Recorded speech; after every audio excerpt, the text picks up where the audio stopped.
بسم الله الرحمن الرحيم. الحمد لله رب العالمين، نحمده ونستعينه ونؤمن به ونتوكل عليه، ونعوذ بالله من شرور أنفسنا ومن سيئات أعمالنا. من يهده الله فلا مضل له ومن يضلل فلا هادي له. نشهد أن لا إله إلا الله وحده لا شريك له، ونشهد أن سيدنا ونبينا ومولانا محمدا صلى الله عليه وسلم عبده ورسوله. اللهم صل وسلم وبارك على رسولك سيدنا ومولانا محمد وعلى آل وأصحاب سيدنا ومولانا محمد وعلى جميع الأنبياء والمرسلين وآلهم وصحبهم والتابعين لهم بإحسان إلى يوم الدين. أما بعد، فأعوذ بالله من الشيطان الرجيم. بسم الله الرحمن الرحيم. قل إن كنتم تحبون الله فاتبعوني يحببكم الله ويغفر لكم ذنوبكم والله غفور رحيم. قل أطيعوا الله والرسول فإن تولوا فإن الله لا يحب الكافرين. صدق الله العلي العظيم. صدق وصدق وبلغ رسوله النبي الكريم، ونحن على ما قال ربنا من الشاهدين الشاكرين، والحمد لله رب العالمين.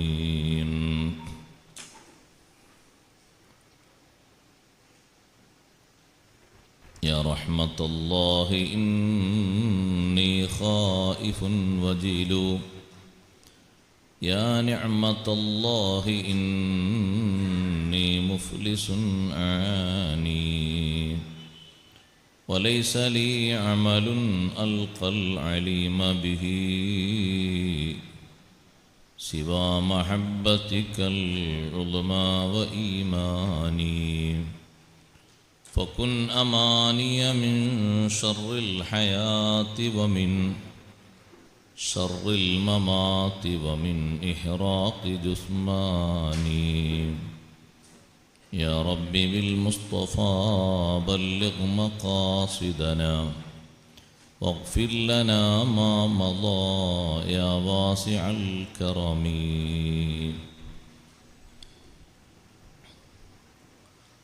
സർവാദരണീയരായ അധ്യക്ഷൻ, ഉദ്ഘാടകൻ, മറ്റു നേതാക്കളെ, ഉസ്താദുമാരെ, മാന്യ സഹോദരങ്ങളെ, സഹോദരിമാരെ, സുഹൃത്തുക്കളെ, വളരെ ശ്രേഷ്ഠമായ മഹ്ലറത്തുൽ ബദരിയ ദിക്ർ മജ്ലിസിന് ശേഷം അല്പനേരം ചെറിയ നസീഹത്തും ദുആഉം നടത്താൻ വേണ്ടിയാണ് നാം ഒത്തുകൂടിയിരിക്കുന്നത്. ഒരു 5 ദിവസം കഴിഞ്ഞാൽ വിശുദ്ധ റബീഉൽ അവ്വൽ മാസം നമ്മിലേക്ക് സമാഗതമാവുകയാണ്.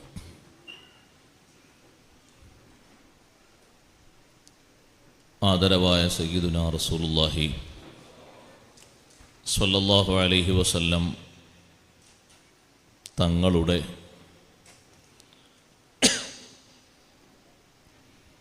അനുയായികളായി തീരാൻ,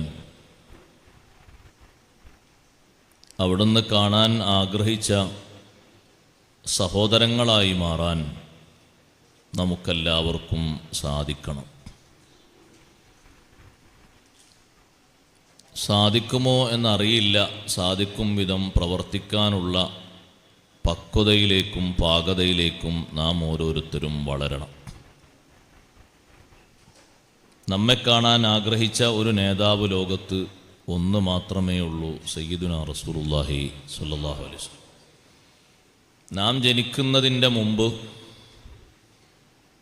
നമ്മുടെ ഉപ്പയുടെ മുതുകിലും ഉമ്മയുടെ ഗർഭാശയത്തിലുമായി പിറക്കുന്നതിൻ്റെ മുമ്പ്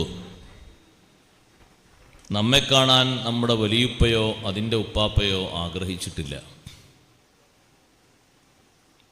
പക്ഷേ നാം ഭൂമിയിൽ പിറക്കുന്നതിൻ്റെ നൂറ്റാണ്ടുകൾക്ക് മുമ്പ് നമ്മെ ഓരോരുത്തരെയും കണ്ടിരുന്നെങ്കിൽ എന്ന് ആഗ്രഹം പ്രകടിപ്പിച്ച നേതാവാണ് സയ്യിദുനാ റസൂലുള്ളാഹി സ്വല്ലല്ലാഹു അലൈഹി വസല്ലം. അങ്ങകല മദീനയിൽ ജന്നത്തുൽ ബഖീയിൽ ഒരു ഖബർ കുഴിച്ച് ജനാസ കൊണ്ടുവന്ന് സംസ്കരിച്ചു കൊണ്ടിരിക്കുമ്പോൾ തങ്ങളുടെ കയ്യിലൊരു വടിയുണ്ട്. ആ വടിയും പിടിച്ച് ഒരു ഭാഗത്ത് പതുക്കെ മണലിൽ വടികൊണ്ടിങ്ങനെ അങ്ങോട്ടും ഇങ്ങോട്ടും ഉരസി അവിടുന്ന് പറയുന്നൊരു വാക്ക് കേട്ട് സ്വഹാബത്ത് മുഴുവനും വല്ലാതെ അതിശയം പ്രകടിപ്പിച്ചു പോയി.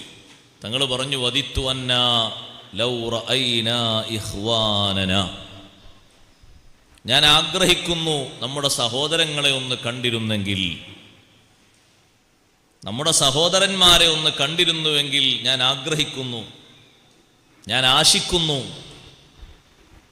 കേട്ട ഉടനെ സ്വഹാബത്ത് ചോദിച്ചു, അലസ്നാ ഇഖ്വാനക യാ റസൂലല്ലാഹ്, ഞങ്ങളല്ലേ നബിയെ അവിടുത്തെ സഹോദരങ്ങൾ? തങ്ങൾ പറഞ്ഞു, അല്ല, ബൽ അൻതും അസ്ഹാബി, നിങ്ങളെൻ്റെ ശിഷ്യന്മാരാണ്, നിങ്ങളെൻ്റെ അനുചരന്മാരാണ്. വഇഖ്വാനുനാ അല്ലദീന ലം യഅ്തൂ ബഅദു, നമ്മുടെ സഹോദരങ്ങൾ എന്നതുകൊണ്ട് ഞാൻ അർത്ഥമാക്കിയവർ ഇതുവരെ ലോകത്ത് വന്നിട്ടില്ല, ഇതുവരെ അവർ ലോകത്ത് ജനിച്ചിട്ടില്ല, എൻ്റെ കാലശേഷം വരാനിരിക്കുന്നവരാണ്. ഞാൻ ഈ ഭൂമിയിൽ നിന്ന് മൺമറഞ്ഞ ശേഷം വരാനിരിക്കുന്ന ആളുകളെ കാണാൻ, എൻ്റെ സഹോദരങ്ങളെ കാണാൻ ആഗ്രഹം പ്രകടിപ്പിച്ച മുത്തുനബി സല്ലല്ലാഹു അലൈഹി വസല്ലം തങ്ങളോട് സ്വഹാബത്തിൻ്റെ അടുത്ത ചോദ്യം, കൈഫ തഅരിഫു മല്ലം യഅതി ബഅദു മിൻ ഉമ്മതിക യാ റസൂലല്ലാഹ്, അല്ലാഹുവിൻ്റെ റസൂലേ, ഇതുവരെ വന്നിട്ടില്ലാത്ത, ഭൂമിയിൽ ജനിച്ചിട്ടില്ലാത്ത അങ്ങയുടെ ഉമ്മത്തിൽപ്പെട്ട ആളുകളെ എങ്ങനെ തിരിച്ചറിയും? ആ സഹോദരങ്ങളെ എങ്ങനെ തങ്ങൾക്ക് മനസ്സിലാകും? ഒന്നാമതായി അവരിവിടെ ജനിച്ചിട്ടില്ല, തങ്ങളെ ശേഷം വരാനിരിക്കുന്നവരാണ്, അവരെങ്ങനെ തിരിച്ചറിയും? അവിടെയാണ് എൻ്റെ സഹോദരങ്ങൾ സഹോദരിമാരൊക്കെ ശരിക്ക് ശ്രദ്ധിക്കേണ്ടത്. ഇനി പറയാൻ പോകുന്ന അടയാളങ്ങൾ, ഇനി പറയാൻ പോകുന്ന ഒരു വലിയ അടയാളം നാളെ ആഖിറത്തിലെത്തിയിട്ട് നമ്മുടെ മുഖത്തും നമ്മുടെ ശരീരത്തിലുമൊക്കെ പ്രകാശിച്ച് കാണേണ്ട അടയാളമാണ്. അതിന് യോഗ്യരാകണം നമ്മൾ. അള്ളാഹു അതിന് തൗഫീക്ക് നൽകുമാറാകട്ടെ. ആണോന്ന് എനിക്കറിയില്ല, നിശ്ചയിച്ച് തീർപ്പ് കൽപ്പിച്ച് പറയാനും കഴിയില്ല. ആകണം എന്ന് ഞാൻ എന്നോടും നിങ്ങളോടും പറയാം. ആ നാളെ ആഖിറത്തിൽ കാണാൻ പോകുന്ന വിഭാഗത്തിൽ ഈ അടയാളം പറയുമ്പോൾ നമ്മുടെ കൂട്ടത്തിൽ എത്ര പേരുണ്ട് എന്ന് ഓരോ ഉമ്മയും ഉപ്പയും അവരുടെ കുടുംബാംഗങ്ങളെ വിലയിരുത്തിയിട്ട് ചിന്തിച്ച് ഇപ്പോൾ ഒരു പക്ഷേ പറയാൻ കഴിയും. എന്താ നബി സല്ലല്ലാഹു അലൈഹി വസല്ലം പറഞ്ഞ അടയാളം? സ്വഹാബത്തിന്റെ ചോദ്യത്തിന് തങ്ങളുടെ ഉത്തരം എന്തായിരുന്നു? ഇതുവരെ വരാത്ത ആളുകൾ എങ്ങനെ തിരിച്ചറിയും? അവരോട് തങ്ങൾ തിരിച്ചൊരു ചോദ്യം ചോദിച്ചു. ഈ കാണുന്ന മരുഭൂമിയുടെ മരുപ്പറമ്പിൽ നിങ്ങളിൽ വിവിധ ആളുകളുടെ ഒട്ടകക്കൂട്ടങ്ങൾ, അതിൽ വെളുത്തതുണ്ട്, മഞ്ഞ നിറത്തിലുള്ളതുണ്ട്, തവിട്ടു കളറിലുള്ളതുണ്ട്, വെളുപ്പും മറ്റു കളറും കൂടിക്കലർന്നതുണ്ട്.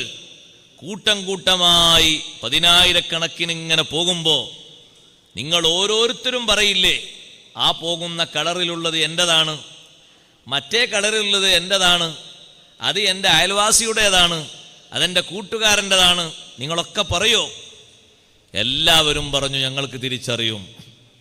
എന്നാൽ ആദം അലൈഹിസ്സലാത്തു വസ്സലാമിൻ്റെ ഉമ്മത്ത് മുതൽ അവസാനത്തെ ഉമ്മത്തായി വന്ന ഈ ഒരു സമൂഹത്തിലുള്ള ആളുകളെ, എൻ്റെ ഉമ്മത്താണല്ലോ അവസാനത്തെ ഉമ്മത്ത്, കോടിക്കണക്കിന് ആളുകൾക്കിടയിൽ നിന്ന് ഞാൻ അവരെ തിരിച്ചറിയും. എങ്ങനെ? നബി സല്ലല്ലാഹു അലൈഹി വസല്ലം പറഞ്ഞ അടയാളം ഫഇന്നഹും ഗുർറും മുഹജ്ജലൂന മിൻ ആസാരിൽ വുളൂ. ശരിക്ക് നമ്മൾ ആലോചിക്കണം. ദിക്റിന്റെ സദസ്സിൽ വന്ന ഉപ്പമാരോട് ഉമ്മമാരോട് ഞാൻ പറയട്ടെ, അതിന് അർഹരാകണം. ഫഇന്നഹും ഗുർറും മുഹജ്ജലൂന. കാണാൻ പോകാൻ, പാനപാത്രം അവിടുത്തെ ശറഫാക്കപ്പെട്ട കയ്യിൽ നിന്ന് സ്വീകരിക്കാൻ നമുക്ക് യോഗ്യത വേണം. ഈ ദുനിയാവിൽ വെച്ചതിൻ്റെ യോഗ്യതയും അർഹതയും നേടിയെടുക്കണം. മുസ്ലിം പേരുകൊണ്ട് മാത്രം ലഭിക്കുമെന്ന് വിചാരിക്കരുത്. എനിക്കൊരു മുസ്ലിമിന്റെ ഐഡന്റിറ്റി ഉണ്ട്, ഫോമിലൊക്കെ പൂരിപ്പിക്കുന്നത് അങ്ങനെയാണ് എന്നതുകൊണ്ട് മാത്രം അത് കിട്ടും എന്ന് വിചാരിക്കരുത്. അതിൻ്റെ ഏറ്റവും പ്രധാനപ്പെട്ട കഴമ്പാണ് ഈ പറഞ്ഞത്. അവിടുത്തെ ജീവിതത്തിലെ ഏറ്റവും അധികം ഇഷ്ടപ്പെട്ട ഒരു അമലാണ് നിസ്കാരം. നിസ്കാരം പോലെ നബി സല്ലല്ലാഹു അലൈഹി വസല്ലമ തങ്ങൾക്ക് ഇഷ്ടമുള്ളൊരു അമല് ലോകത്ത് വേറെയില്ല. ഏറ്റവും അധികം തങ്ങൾക്ക് ഇഷ്ടമുള്ള കാര്യം നിസ്കാരമാണ്. നിസ്കാരം വിട്ടിട്ട് അവിടുന്നൊരു സമരം നടത്തിയിട്ടില്ല. സമരമുഖത്ത് പോലും ജമാഅത്തായി നിസ്കരിച്ചിട്ടുണ്ട്.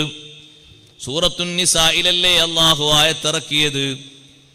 യുദ്ധമുഖത്താണെങ്കിലും തങ്ങൾ ജമാഅത്തായി നിസ്കരിക്കണം, വിട്ടുവീഴ്ച നൽകിയിട്ടില്ല. എല്ലാ ഘട്ടങ്ങളിലും പരിഗണിച്ച ഒരു വിഷയമാണത്. യാത്ര പോകുന്ന സ്വഹാബിമാരോട് തങ്ങൾ നിർദ്ദേശിക്കുന്ന പ്രധാനപ്പെട്ട നിർദ്ദേശം നിസ്കാരമാണ്. ബനൂ ഖുറൈളയിലേക്ക് പോകുന്ന സ്വഹാബത്തിനോട് തങ്ങൾ പറഞ്ഞു, ബനൂ ഖുറൈളയിൽ എത്തിയിട്ട് നിങ്ങൾ അസ്ർ നിസ്കരിക്കണം. കണ്ടോ ഉപദേശം? എവിടെ എത്തിയാലും നിങ്ങൾ നിസ്കരിക്കണം. മുൻഗാമികളെ പോലെയല്ല, നമുക്ക് അല്ലാഹു അതിൽ വിശാലത ചെയ്തു തന്നു. എൻ്റെ ഉമ്മത്തിന് എവിടെ വെച്ചും നിസ്കരിക്കാം, ശുദ്ധിയുണ്ടായാൽ മതി. മുൻഗാമികൾക്ക് നിസ്കരിക്കാൻ പ്രാർത്ഥനയുടെ മഠങ്ങൾ തന്നെ വേണമായിരുന്നു, പ്രാർത്ഥനാ കേന്ദ്രങ്ങൾ തന്നെ വേണമായിരുന്നു. പക്ഷേ ജുഇലത്തിൽ അർളു കുല്ലുഹാ ലീ മസ്ജിദൻ വതഹൂറാ. ഭൂമി മുഴുവനും നിസ്കരിക്കാൻ പറ്റുന്ന കേന്ദ്രമാക്കി എനിക്ക് തന്നിട്ടുണ്ട്. ശുദ്ധിയാക്കാൻ മുൻഗാമികൾക്ക് വെള്ളം മാത്രമാണ്. പക്ഷേ എൻ്റെ ഉമ്മത്തിന് അല്ലാഹു സ്പെഷ്യലായിട്ട് മണ്ണും നൽകി. ശുചീകരണത്തിന് അല്ലാഹു ഈ ഉമ്മത്തിന് മാത്രമാണ് മണ്ണ് സ്പെഷ്യലായി നൽകിയത്. മുൻഗാമികളിൽ ഒരാൾക്കും അല്ലാഹു അത് നൽകിയിട്ടില്ല. അവർക്കൊക്കെ വെള്ളം വേണം. ചില ആളുകൾക്ക് നജസായാൽ വസ്ത്രത്തിന്റെ ഭാഗങ്ങൾ കട്ട് ചെയ്ത് കളയണം, പിന്നത് വൃത്തിയാക്കാൻ അവർക്ക് പഴുതില്ല. പക്ഷേ നമുക്കങ്ങനെയല്ല, എളുപ്പമാണ് ആ വിഷയത്തിലൊക്കെ തന്നത്. ഇതെല്ലാം ഈ ഒരു വിഷയത്തിന് വേണ്ടി മാത്രമാണ്. ബഹുമാനപ്പെട്ട സയ്യിദുനാ റസൂലുള്ളാഹി സ്വല്ലല്ലാഹു അലൈഹി വസല്ലമ തങ്ങളെ യഥാർത്ഥത്തിൽ സ്നേഹിക്കുന്ന, യഥാർത്ഥത്തിൽ പിൻപറ്റുന്ന, യഥാവിധി അംഗീകരിക്കുന്ന എല്ലാ ഓരോ ആണിനും ഓരോ പെണ്ണിനും ഏറ്റവും അധികം നിയലിച്ചു കാണേണ്ട വിഷയം നിസ്കാരമാണ്. ഒന്നുകൂടി ഞാൻ പറയട്ടെ, നബി സല്ലല്ലാഹു അലൈഹി വസല്ലമ തങ്ങൾ ഏറ്റവും അധികം ജീവിതത്തിൽ കഷ്ടപ്പാട് അനുഭവിച്ചത്, തങ്ങൾക്ക് ഏറ്റവും വലിയ വിഷമം വന്നത് ഉഹുദിലല്ല. ഉഹുദിലാണ് തങ്ങളുടെ മുൻപല്ല് പൊട്ടിയത്. ഉഹുദിലാണ് നെറ്റിയിൽ നിന്ന് രക്തം ധാരധാരയായി ഒഴുകിയത്. നിലക്കാത്ത രക്തം നിലക്കുന്നതിന് വേണ്ടി ഈത്തപ്പന ഓല കൊണ്ട് മുടഞ്ഞുണ്ടാക്കിയ പായയുടെ ഒരു കഷ്ണം കരിച്ച് അതിൻ്റെ ചാരം ഫാത്തിമ റളിയല്ലാഹു അൻഹ കൊണ്ടുവന്ന് ഒട്ടിച്ച് വെച്ചപ്പോഴാണ് രക്തം നിലച്ചത്. അതുവരെ രക്തം ഇങ്ങനെ ഉറ്റിയുറ്റി വീഴുന്നു. ആ ഉഹദിൽ വച്ചാണ് അവിടുത്തെ വിരലിന്റെ ഒരു ഭാഗത്ത് മുറിവേറ്റിട്ട് രക്തം ഇങ്ങനെ ഉറ്റി വീണത്.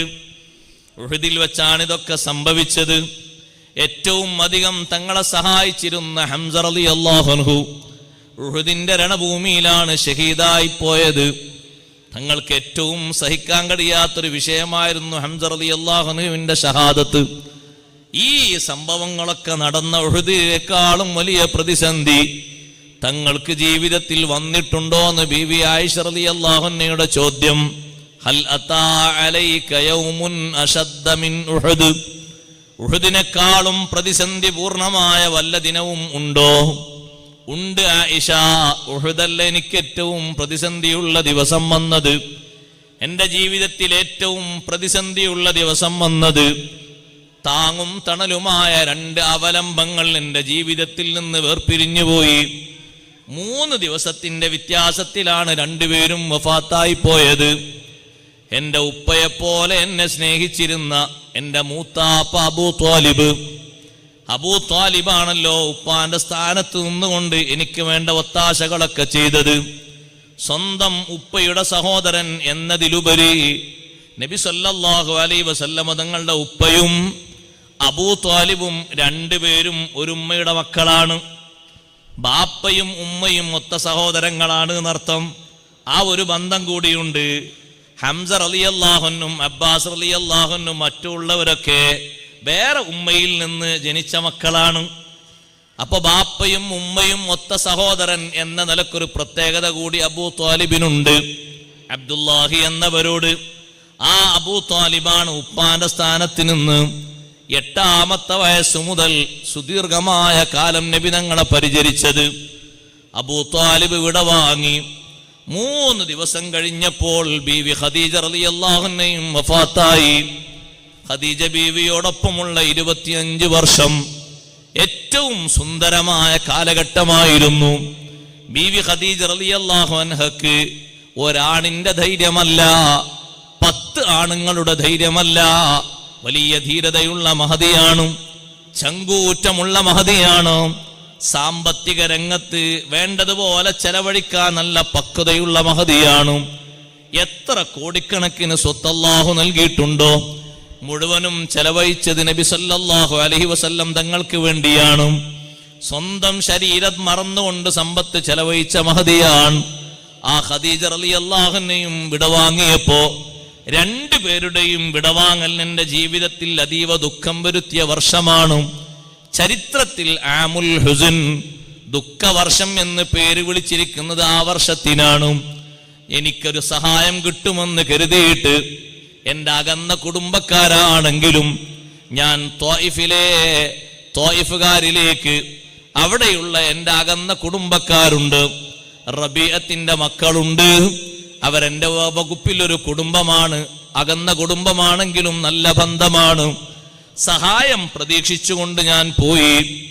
പകരം സഹായിക്കുന്നതിന് പകരം ചെറിയ കുട്ടികളുടെ കയ്യിൽ അവർ കല്ല് കൊടുത്തു. എൻ്റെ ശരീരത്തിൽ ആ കല്ലുകൊണ്ട് മർദ്ദനമേൽപ്പിച്ചു. എൻ്റെ പാദങ്ങളിലേക്ക് ആ കല്ലുകൊണ്ട് തുരുതുരായി എറിഞ്ഞു. എൻ്റെ കൂടെയുണ്ടായിരുന്ന സെയ്ദ് ഇബ്നു ഹാരിസ റളിയല്ലാഹു അൻഹുവിന്റെ തലയിൽ ഏറ് വന്ന് തലയോട്ടി പിളർന്നുപോയി.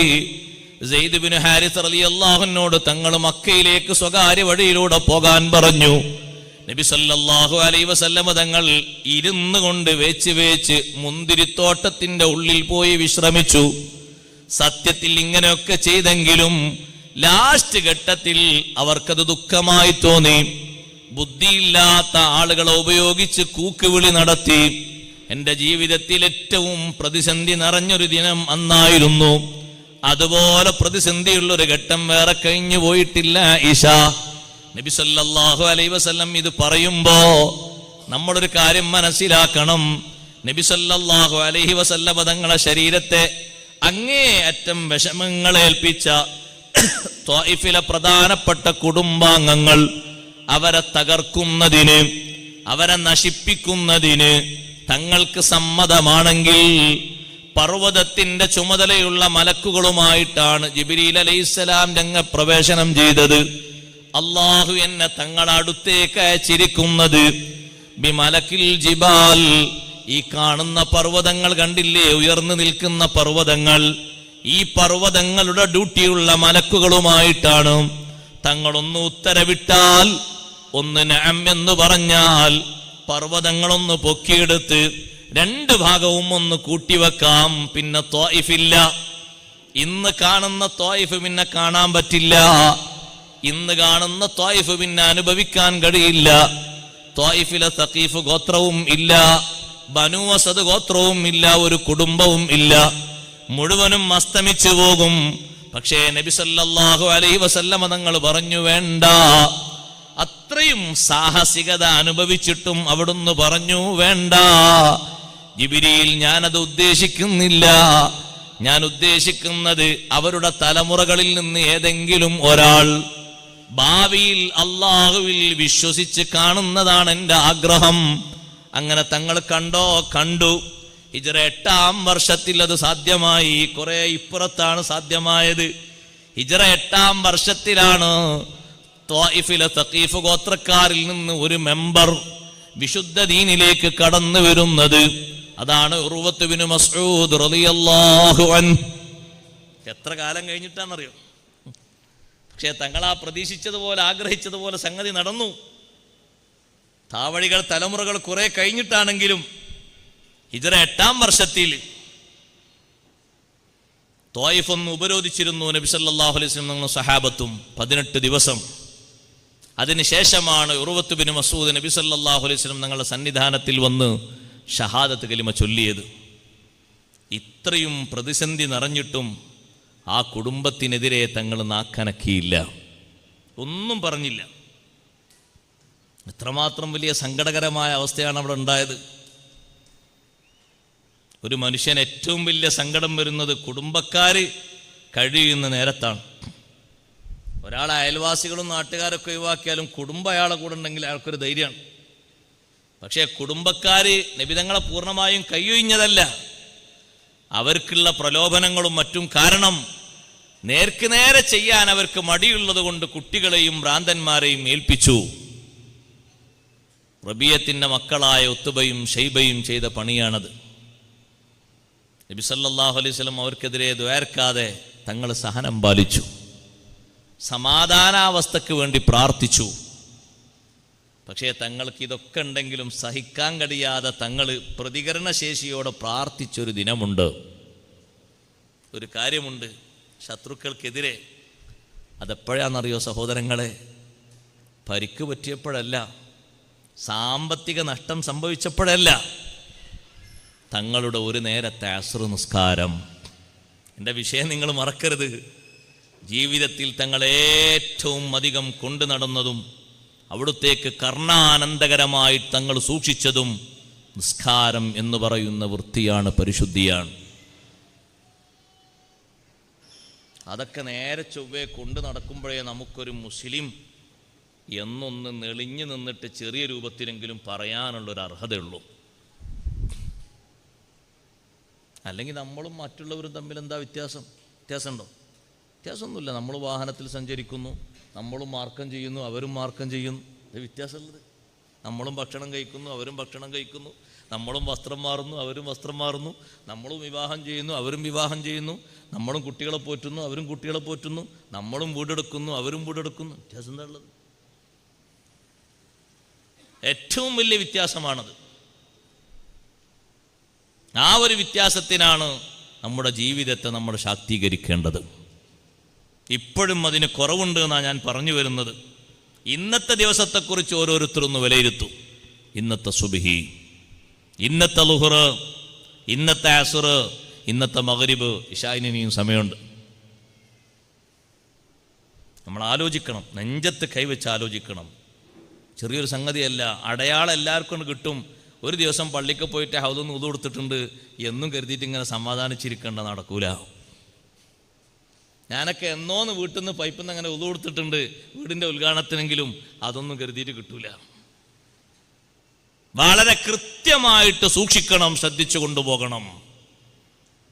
എവിടെങ്കിലും അപാകതകൾ സംഭവിച്ചോ ഇനിയുള്ള ജീവിതത്തിലെങ്കിലും സംഭവിക്കരുത് എന്ന നിശ്ചയദാർഢ്യത്തോടെ വേണം ഈ മജ്‌ലിസിൽ നിന്ന് പിരിയാൻ. ഇല്ല ഉസ്താദെ, ഒരിക്കലും ഇനിയുള്ള ജീവിതകാലം എൻ്റെ ജീവിതത്തിൽ ഞാൻ അതിന് പാകപ്പേ വരുത്തൂല, പെരടിയുള്ളതൊക്കെ ഞാൻ വീട്ടും. ഒരു തീരുമാനമെങ്കിലും ഇട്ടിട്ട് കാര്യങ്ങൾ നടത്തണം. നാളെ പിറ്റേന്നങ്ങ് പോയാൽ ഈ വിഷയങ്ങൾക്കൊക്കെ വേണ്ടി എപ്പോഴാണ് നമ്മളെ നാട്ടിൽ സാധാരണ മസാല വരലേറെ? നിങ്ങൾ റമളാൻ മാസത്തിലാണ് അല്ലേ? റമളാൻ മാസത്തിൽ ആ മസാല ഇങ്ങനെ പൊങ്ങി വരും. ഏത് മസാല? തറാവി നിസ്കരിക്കാൻ പറ്റൂല, കാരണം നിസ്കാരം എന്തുണ്ട്? ഖളാ ഉണ്ട്. എന്താണ് ആൾക്കാരെ മസാലൻ്റെ ചൊറുചൊറുക്ക്? നിസ്കാരം പെരടിയിൽ ഒരുപാട് ഖളാ ഉണ്ട്, അതുകൊണ്ട് തറാവി നിസ്കാരം എന്നല്ല, ബാക്കി സംഗതികളൊക്കെ തന്നെ. സുന്നത്തായ എല്ലാ വിഷയങ്ങളും അങ്ങനെ തന്നെ. ഒരു നിസ്കാരം മാത്രമൊന്നുമല്ലത്. അത് ഈ ജൽസയിൽ പങ്കെടുക്കുന്നതടക്കം, വഅദ് കേൾക്കാൻ ഇപ്പം ഇരിക്കുന്നതടക്കം മാറ്റിയിട്ട് നിർവഹിക്കേണ്ടതാണ് ആ നിസ്കാരം എന്ന് പറഞ്ഞത്. അത്യാവശ്യം ജീവിക്കാനും കുടുംബം പാറ്റാനുള്ള പണിക്ക് പോകണം, അത് നിർബന്ധ. പട്ടിണിക്കിടാൻ പറ്റൂല. ശരീരത്തിന് ആരോഗ്യത്തിന് ആവശ്യമുള്ള ഉറക്കം ഉറങ്ങണം, ആവശ്യമുള്ള വിശ്രമിക്കണം. കടയിലും മറ്റൊക്കെ പോയി സാധനങ്ങളൊക്കെ മേടിച്ചുകൊണ്ടിരണ്ടേ, അതിനൊക്കെയുള്ള സമയം ചെയ്യണം. ബാക്കിയുള്ള കാര്യങ്ങൾ, ഹോസ്പിറ്റലിൽ പോകാനൊക്കെ പോകണം. ബാക്കിയുള്ള ടൈം മൊത്തം നിസ്കാരം ഖളാ വീട്ടാൻ ഉപയോഗിക്കേണ്ടതാണ്. അല്ലാതെ റമളാൻ മാസത്തിൽ തറാവീഹിന് മാത്രമുള്ള മസാല അല്ല അത്. തറാവീഹും കൂടി നിസ്കരിക്കാൻ വേണ്ടി പറയുന്നൊരു ഉപായാണത്.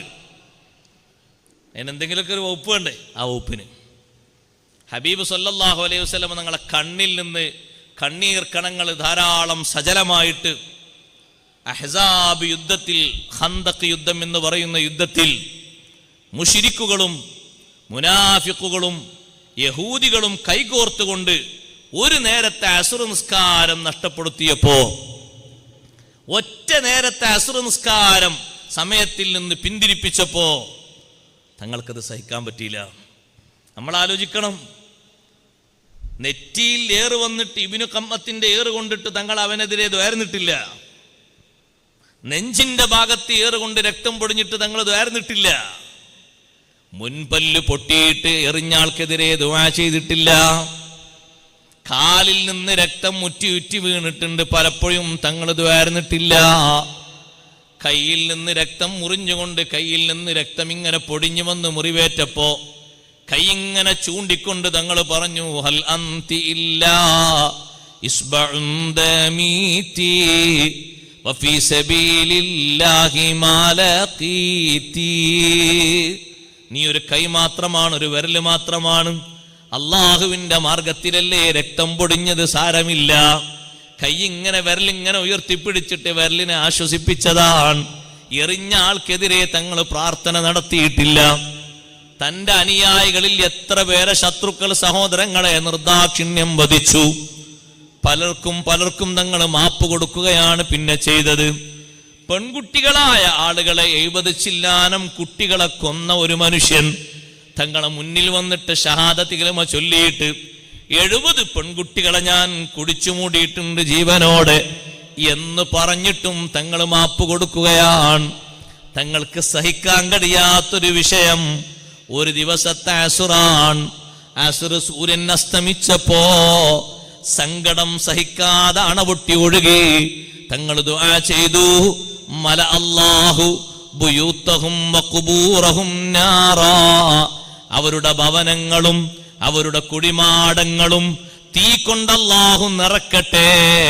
ശഗലൂന അനിസ്സലാത്തിൽ വുസ്താ. അസ്ർ നിസ്കാരത്തിൽ നിന്ന് നമ്മുടെ ശ്രദ്ധ അവർ മാറ്റിക്കളഞ്ഞല്ലോ. ആ അസ്തമിച്ച സൂര്യൻ തിരിച്ചു വന്നിട്ടുണ്ട്, തിരിച്ച് വിളിച്ചിട്ടുണ്ട്. നബി സല്ലല്ലാഹു അലൈഹി വസല്ലം തങ്ങൾക്ക് വേണ്ടി അസ്തമിച്ച സൂര്യൻ തിരിച്ചു വന്നു. ആ സൂര്യൻ തിരിച്ചു വന്നപ്പോൾ തങ്ങൾ സന്തോഷ പുരസ്സരം അസ്ർ നിസ്കരിച്ചു. തങ്ങൾക്ക് വേണ്ടി മാത്രമാണോ സൂര്യൻ തിരിച്ചു വന്നത്? അല്ല.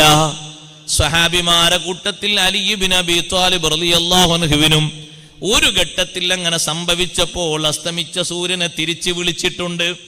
അലി റളിയല്ലാഹു അൻഹു അസ്ർ നിസ്കരിച്ചിട്ടുണ്ട്. അത് ഖൈബറിൽ വെച്ചാണ്, ഇത് ഖന്തഖിൽ വെച്ചാണ്. രണ്ടും രണ്ട് സന്ദർഭങ്ങളിലാണ്. സൂര്യൻ തിരിച്ചു വന്ന് അസ്ർ നിസ്കരിച്ചിട്ടുണ്ടെങ്കിലും ഖളായി പോയത് തങ്ങൾക്ക് സഹിക്കാൻ പറ്റിയില്ല.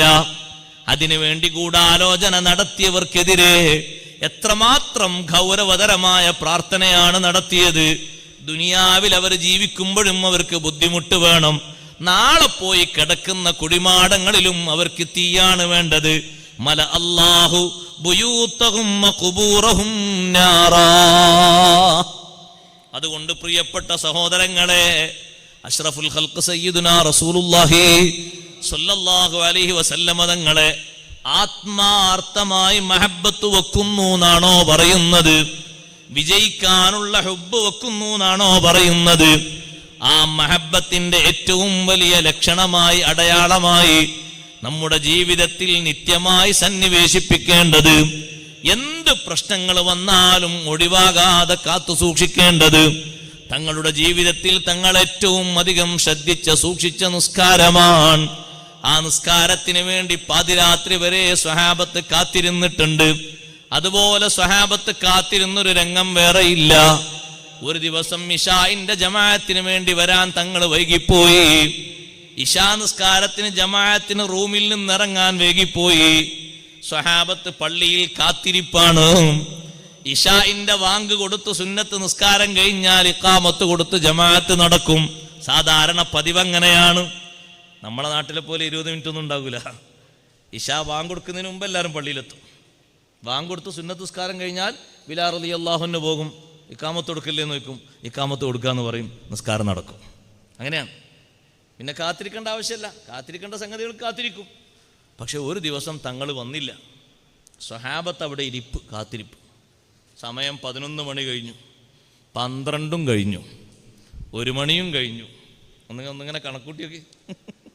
കാത്തിരിക്കുന്നത് എന്തിനാ? നിസ്കാരത്തിനാണ്. അവിടുത്തെ ഒരു ജമാഅത്തിനാണ് ആ കാത്തിരിക്കുന്നത്. 1 മണി കഴിഞ്ഞു, തങ്ങൾ റൂമിൽ നിന്നിറങ്ങി. ഇങ്ങനെ സൊഫായിരിക്കുന്ന സ്വഹാബത്തിനെ കണ്ടപ്പോൾ പുഞ്ചിരിച്ചുകൊണ്ട് തങ്ങൾ പറഞ്ഞു, നിങ്ങളെപ്പോലെ ഭൂമി ലോകത്ത് ഇങ്ങനെ ഒരു വിഭാഗത്തിന് വേണ്ടി കാത്തിരിക്കുന്ന ഒരു വിഭാഗം ലോകത്തില്ല. നിങ്ങളാണ് ഈ നിസ്കാരത്തിന് വേണ്ടി, ജമാഅത്തിന് വേണ്ടി കാത്തിരിക്കുന്നത്. ഒറ്റക്ക് നിസ്കരിച്ച് ഓരോരുത്തർക്കും പോയിക്കൂടെ? പക്ഷെ അവരെ മനസ്സിലുള്ള ആ പ്രാധാന്യം അത് ചെറുതല്ല.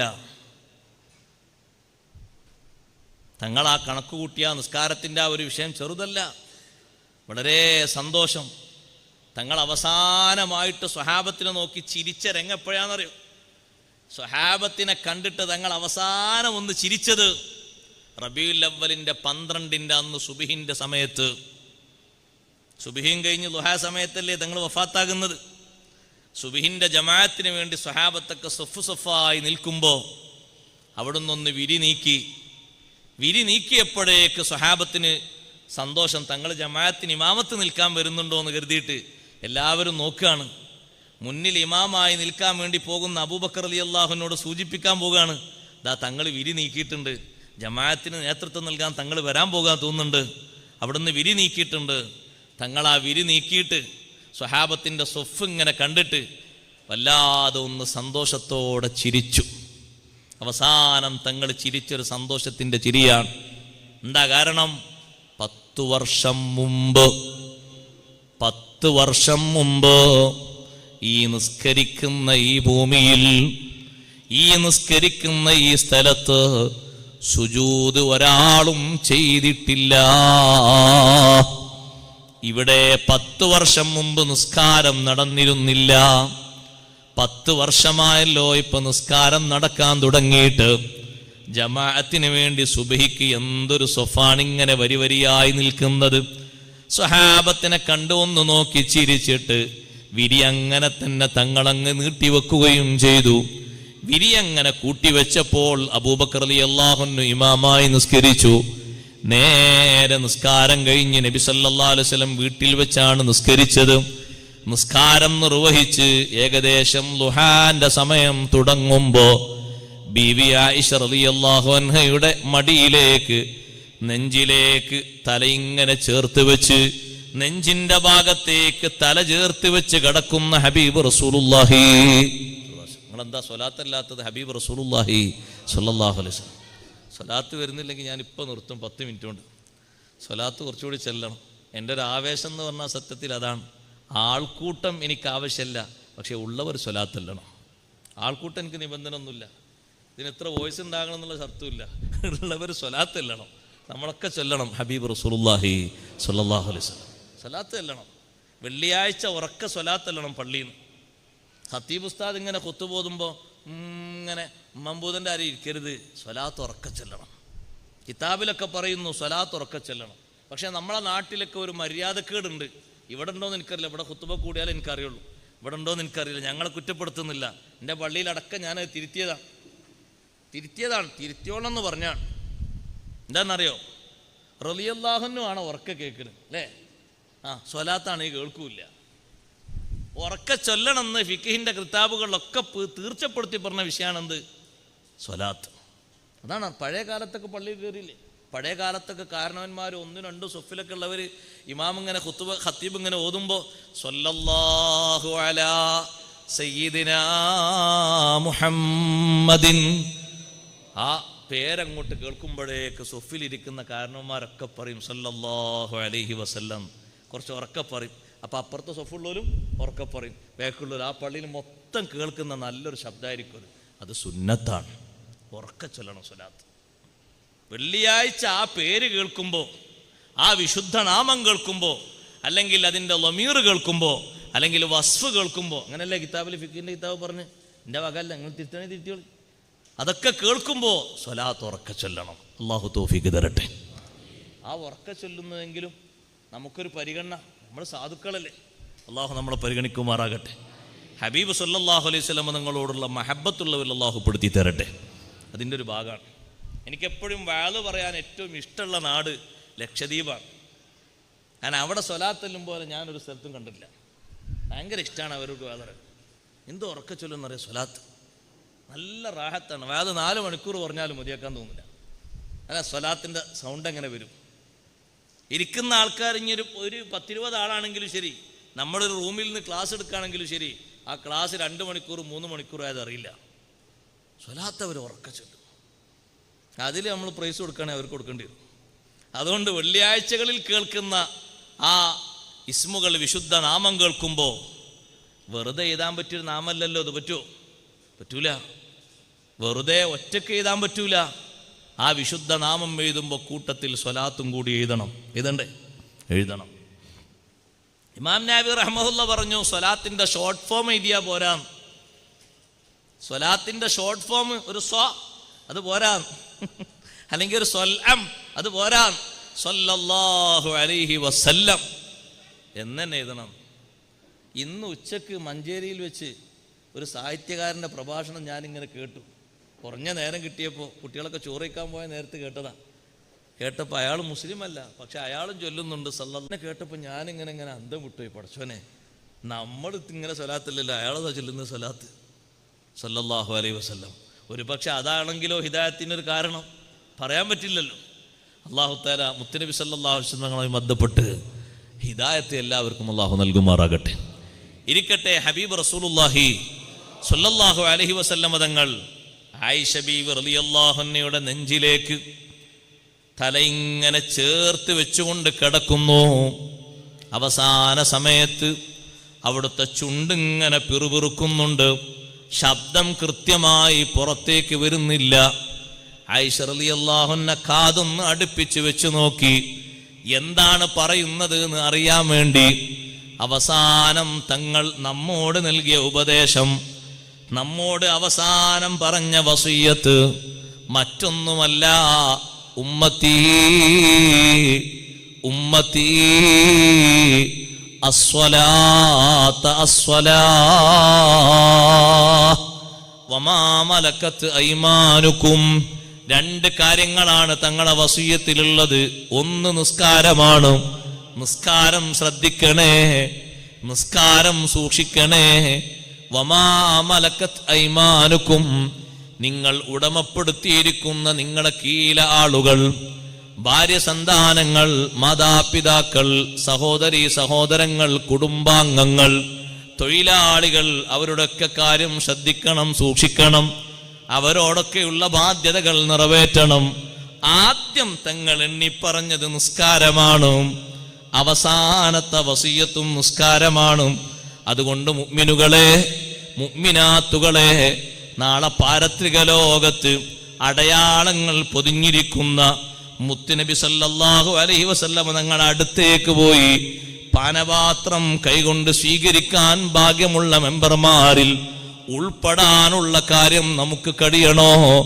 ഏറ്റവും ഇദം പ്രഥമമായി നമ്മൾ ഓരോരുത്തരും ശ്രദ്ധിക്കേണ്ട, സൂക്ഷിക്കേണ്ട, ശീലിക്കേണ്ട വിഷയം നിസ്കാരവുമായി ബന്ധപ്പെട്ട വിഷയമാണ്. ഒരിക്കലും നമ്മുടെ ജീവിതത്തിൽ ഒരു കാരണവശാലും നിസ്കാരം നഷ്ടപ്പെടുന്ന രൂപഭാവങ്ങൾ ഉണ്ടാകരുത്. ആ തരത്തിലുള്ള മഹത്വമുള്ള ആളുകൾ നമ്മുടെ നാട്ടിൽ ജീവിച്ച പഴയ തലമുറ, അവർക്ക് എന്തൊരു ബഹുമാനമുണ്ടായിരുന്നു. നമ്മുടെ അത്ര വികസനങ്ങൾ അവർക്ക് അല്ലാഹു നൽകിയിട്ടില്ല, നമ്മുടെ അത്ര സാമ്പത്തിക സ്രോതസ് അല്ലാഹു അവർക്ക് നൽകിയിട്ടില്ല. പക്ഷേ അവരിൽ നിലനിന്നിരുന്ന ഏറ്റവും മഹത്വമുള്ള കാര്യമായിരുന്നു ഈ നിസ്കാരം.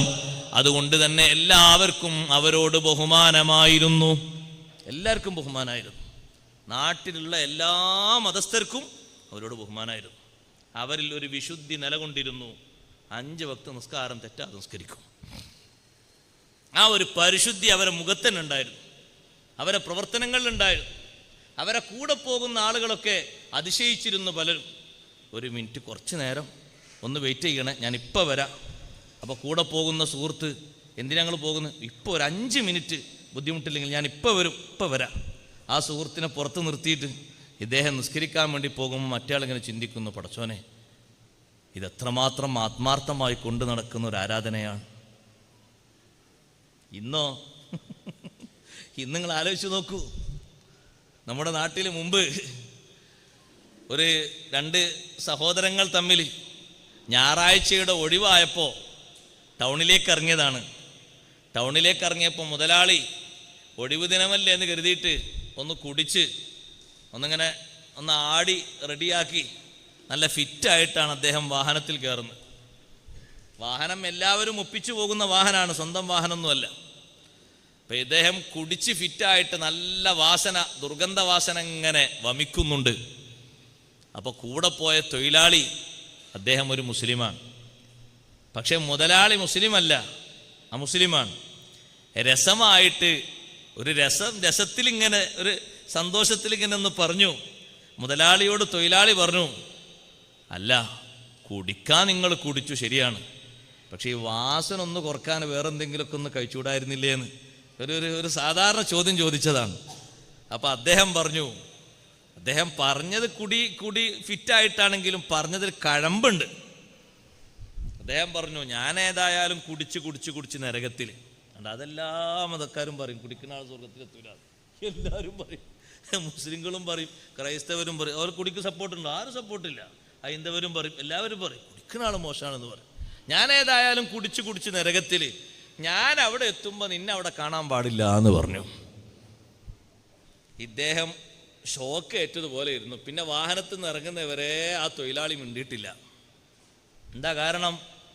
അദ്ദേഹത്തിനറിയാം ഇയാളൊരു മുസ്ലിമാണ്, 5 വക്ത് നിസ്കരിക്കേണ്ട ആളാണ്. എൻ്റെ തോട്ടത്തിലാ തൊഴിലെടുക്കുന്നത്, ഒരു നിസ്കാരം നിസ്കരിക്കാറില്ല. കുടിക്കുന്ന ഞാനും നിസ്കരിക്കാത്ത അയാളും 2 പേരും ഒരുപോലെയാണ് എന്ന് മനസ്സിലാക്കിയിട്ടാണ് ഈ വർത്തമാനം. നിങ്ങൾ ആലോചിച്ച് നോക്ക്, ശരിയല്ലേ പറഞ്ഞത്? വളരെ കൃത്യല്ലേ അദ്ദേഹം പറഞ്ഞത്? ഈ വാക്ക് കേട്ടതോടുകൂടെ മറ്റേ ആൾ തരിച്ചുപോയി. ഇനി ഒന്നും സംസാരിക്കണ്ടാന്ന് തീരുമാനിച്ചു. സത്യത്തിൽ കുടിച്ച് ഫിറ്റായിട്ടാണെങ്കിലും പറഞ്ഞതിൽ നല്ല കഴമ്പുണ്ട്, നല്ല കഴമ്പുള്ള വർത്താനാണ് പറഞ്ഞത്. കുടിച്ച് ഞാൻ ഏതായാലും നരകത്തിലെത്തി, ഞാൻ അവിടെ എത്തുമ്പോൾ നിന്നവിടെ കാണാൻ പാടില്ല. എങ്ങനെ മൂപ്പരവിടെ എത്തല്?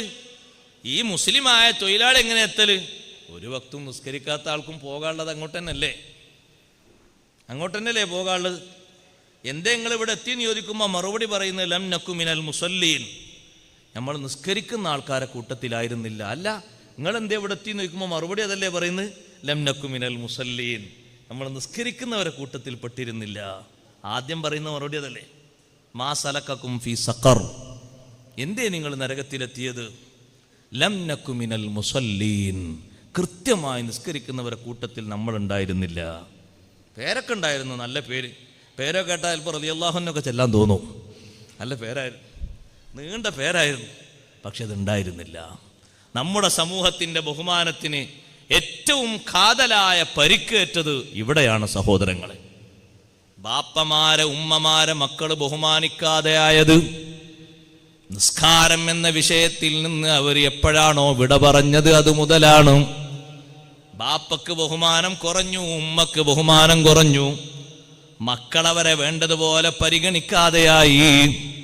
അതേ സമയത്ത് നിസ്കരിക്കുന്ന ബാപ്പാന്റെ കൂടെ കൂടിയിട്ട് മക്കള് നിസ്കരിക്കുന്ന ഒരു ശൈലിയല്ലേ നമ്മൾ കണ്ടത്. ഖലീലുല്ലാഹി ഇബ്രാഹിം അലൈഹിസ്സലാത്തു വസ്സലാം മുന്നിൽ നിസ്കരിക്കുമ്പോ 200 കൊല്ലം ജീവിച്ച മഹാനാണ് ഇബ്രാഹിം നബി അലൈഹിസ്സലാം.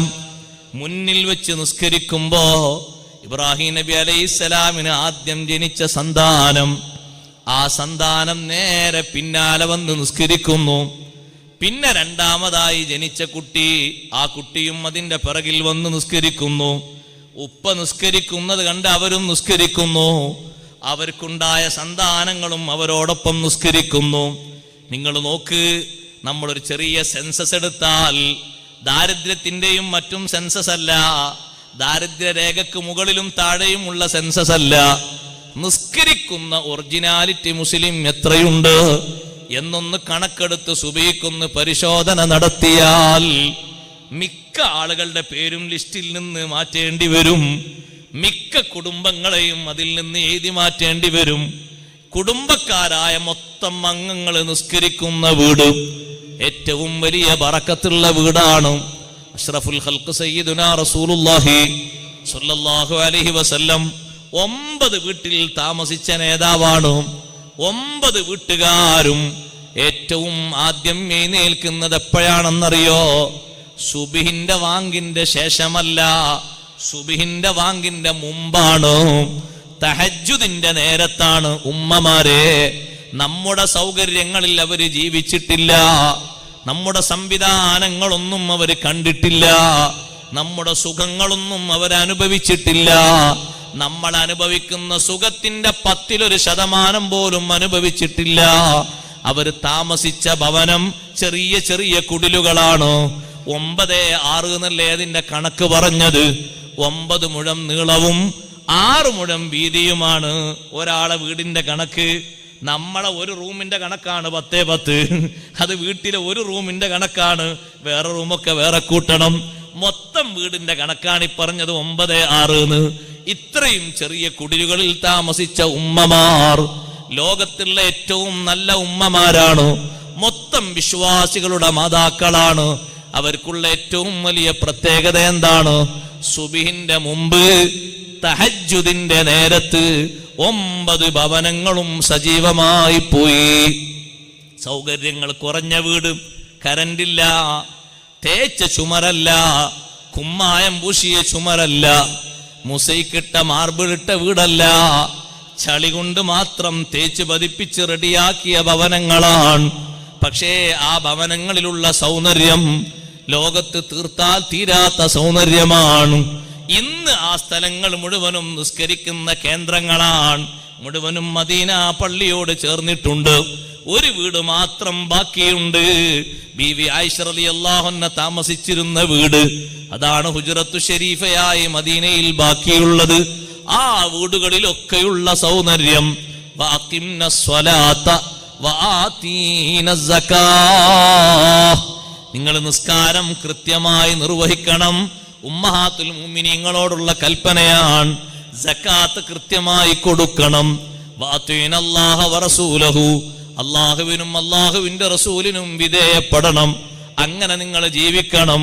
അഷ്റഫുൽ ഖൽഖ് സയ്യിദുനാ റസൂലുള്ളാഹി സ്വല്ലല്ലാഹു അലൈഹി വസല്ലമ തങ്ങളെ പറ്റി ആയിഷ റളിയല്ലാഹു അൻഹ പറയുന്നു, ചിലപ്പോൾ അർദ്ധരാത്രി തങ്ങൾ എഴുന്നേൽക്കും. അർദ്ധരാത്രി എഴുന്നേറ്റിട്ട് നിസ്കാരം തുടങ്ങും. 11 റക്അത്തുള്ള നീണ്ട നിസ്കാരമാണ് വിത്രെന്ന നിസ്കാരം. അത് 10 റക്അത്തായി കഴിഞ്ഞാൽ എന്നെ ഒന്ന് തട്ടി വിളിക്കും. തഹജ്ജുദിന് വേണ്ടി എന്നെ ഒന്ന് തട്ടി വിളിക്കും. ഞാൻ എഴുന്നേൽക്കും. എഴുന്നേറ്റിട്ട് ഞാൻ സ്നാനം നിർവഹിക്കും.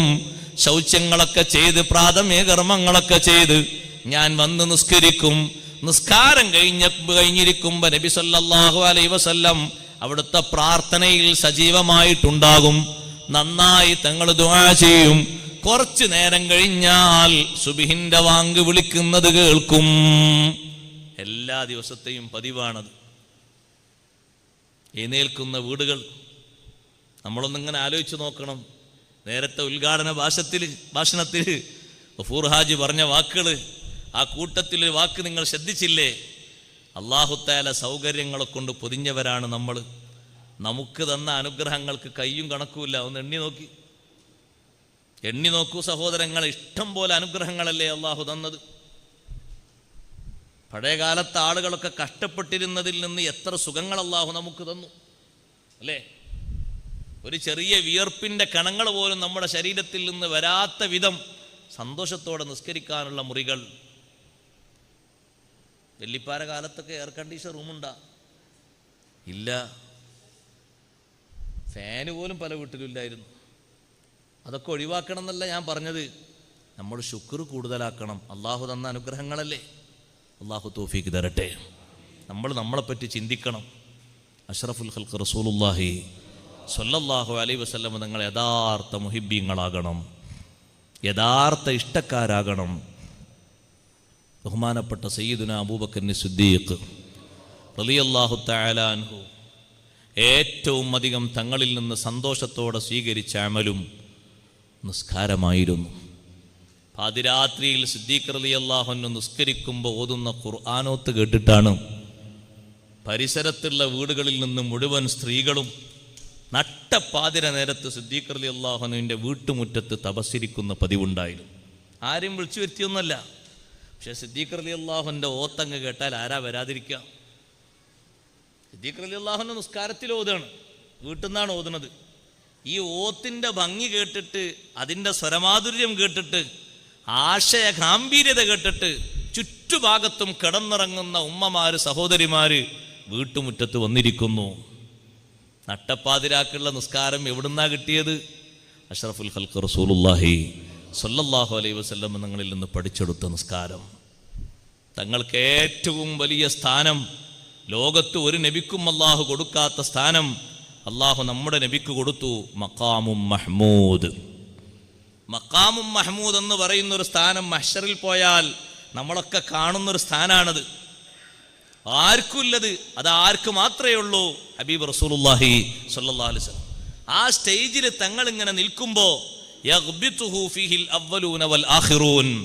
കഴിഞ്ഞുപോയ അമ്പിയാക്കൾ മുഴുവനും, വലിയ വലിയ നേതാക്കളൊക്കെ, ആ ഒരു ഗ്രേഡ് എനിക്ക് കിട്ടിയില്ലല്ലോ, എന്തൊരു സ്ഥാനാണ് അല്ലാഹു തആല കൊടുത്തത്.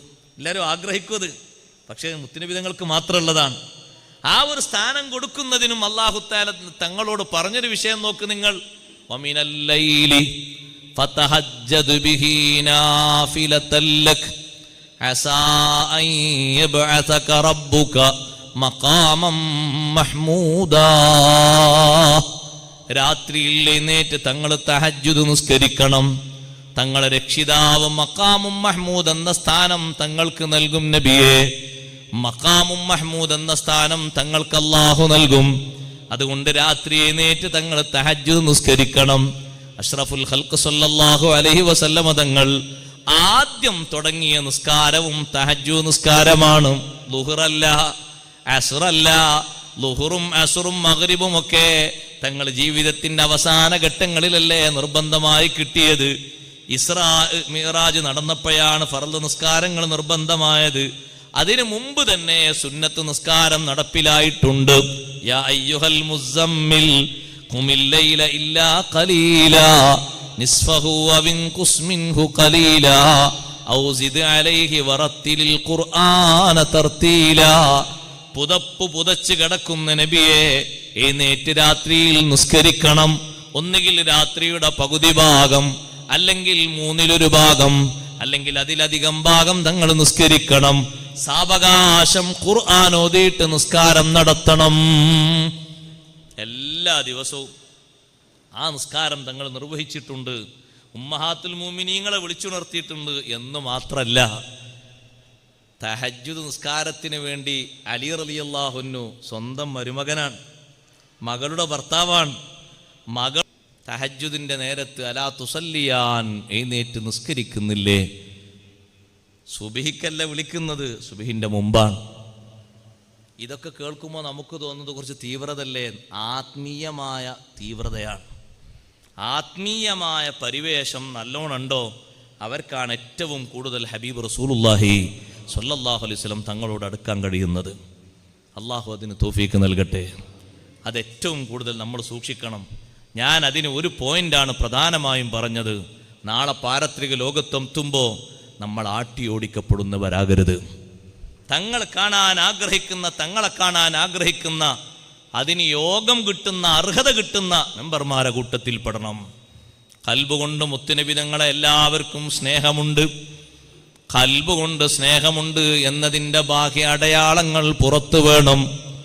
ആ ബാഹ്യ അടയാളങ്ങൾ പുറത്തു കാണുന്നതിൻ്റെ ഏറ്റവും പ്രധാനപ്പെട്ടൊരു കാര്യവും ഇതാണ്. ബാഹ്യ അടയാളങ്ങൾ പുറത്തു കാണുന്നതിൻ്റെ ഏറ്റവും പ്രധാനപ്പെട്ടൊരു അടയാളവും ഇതാണ്. സഹോദരങ്ങളോട്, സഹോദരിമാരോട്, എല്ലാവരോടും ഞാൻ പറയട്ടെ, ഈ വിഷയത്തിൽ നമ്മൾ ഏറ്റവും കൂടുതൽ ശ്രദ്ധിക്കണം. ഇന്ന് കണ്ടോ നിങ്ങൾ പത്രത്തിലൊരു വാർത്ത? ആ വാർത്ത വായിച്ചപ്പോൾ നിങ്ങൾക്ക് വല്ലതും തോന്നിയോ? നൂറ്റാണ്ടുകൾക്ക് മുമ്പ് അസമിൽ നേരത്തെ ഭരണം നടത്തിയിരുന്ന സഅദ് അബ്ദുള്ള എന്ന് പറയുന്ന അന്നത്തെ ഭരണാധികാരി നടപ്പിലാക്കിയൊരു വിഷയം 2 ദിവസം മുമ്പ് എടുത്തു മാറ്റിക്കളഞ്ഞു. ജുമുഅ നേരത്തുള്ള ഇടവേളയുണ്ടായിരുന്നു 2 മണിക്കൂർ. അത് നീക്കി. ഇനി ഇടവേളയില്ല. സഭയിൽ നിർബന്ധമായും പങ്കെടുത്തോളണം. നിസ്കരിച്ചാലും വേണ്ടി, നിസ്കരിച്ചില്ലെങ്കിലും വേണ്ടിയില്ല. നൂറ്റാണ്ടുകൾക്ക് മുമ്പുള്ളൊരു രേഖയാണ് തിരുത്തിയത്.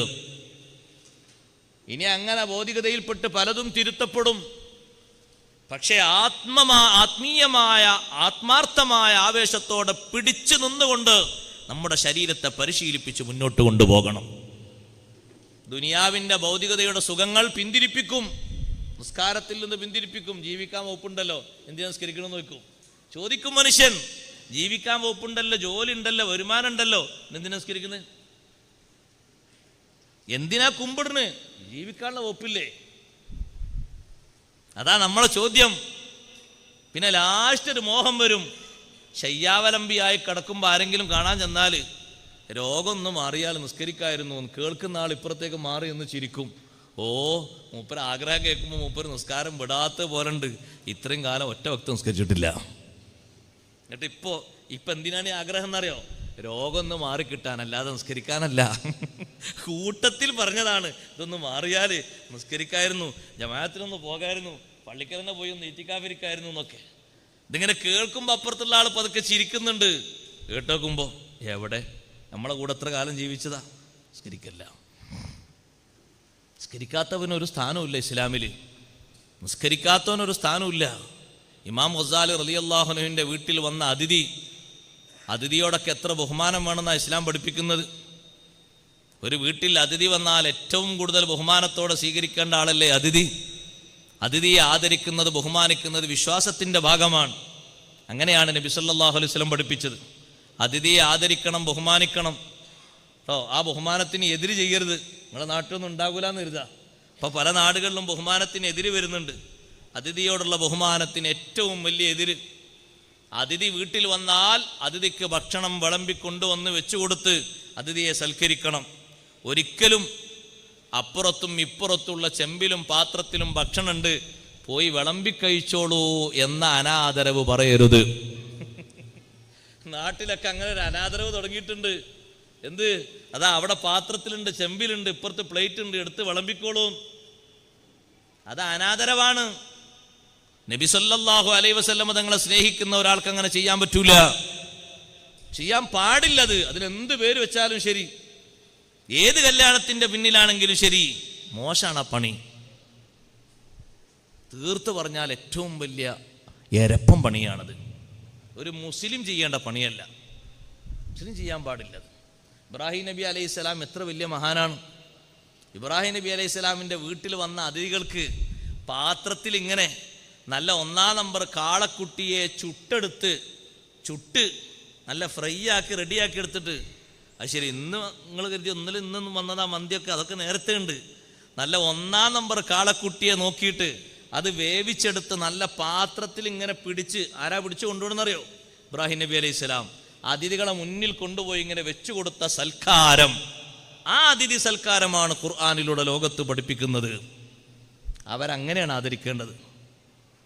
ഇരിക്കാൻ കസേരയില്ല, വെച്ച് തിന്നാൻ മേശല്ല, എവിടെങ്കിലും കുത്തിച്ചാരി നിന്നിട്ട് ഭിക്ഷക്കാർ പോലും തിന്നാത്ത രൂപത്തിൽ തീറ്റിക്കുന്നൊരു സ്വഭാവം മുസ്ലിമിന് യോജിച്ചതല്ല. മുസ്ലിമാണോ നീ? പറ്റിയ ഏർപ്പാടല്ല. ബാക്കിയുള്ളവരെ കഥ വിട്ടേക്ക്. പക്ഷേ മുസ്ലിമിൻ്റെ കല്യാണത്തിൽ ഏർപ്പാടിലാണ് അത് കണ്ടുവരുന്നത്. സങ്കടമുണ്ട്.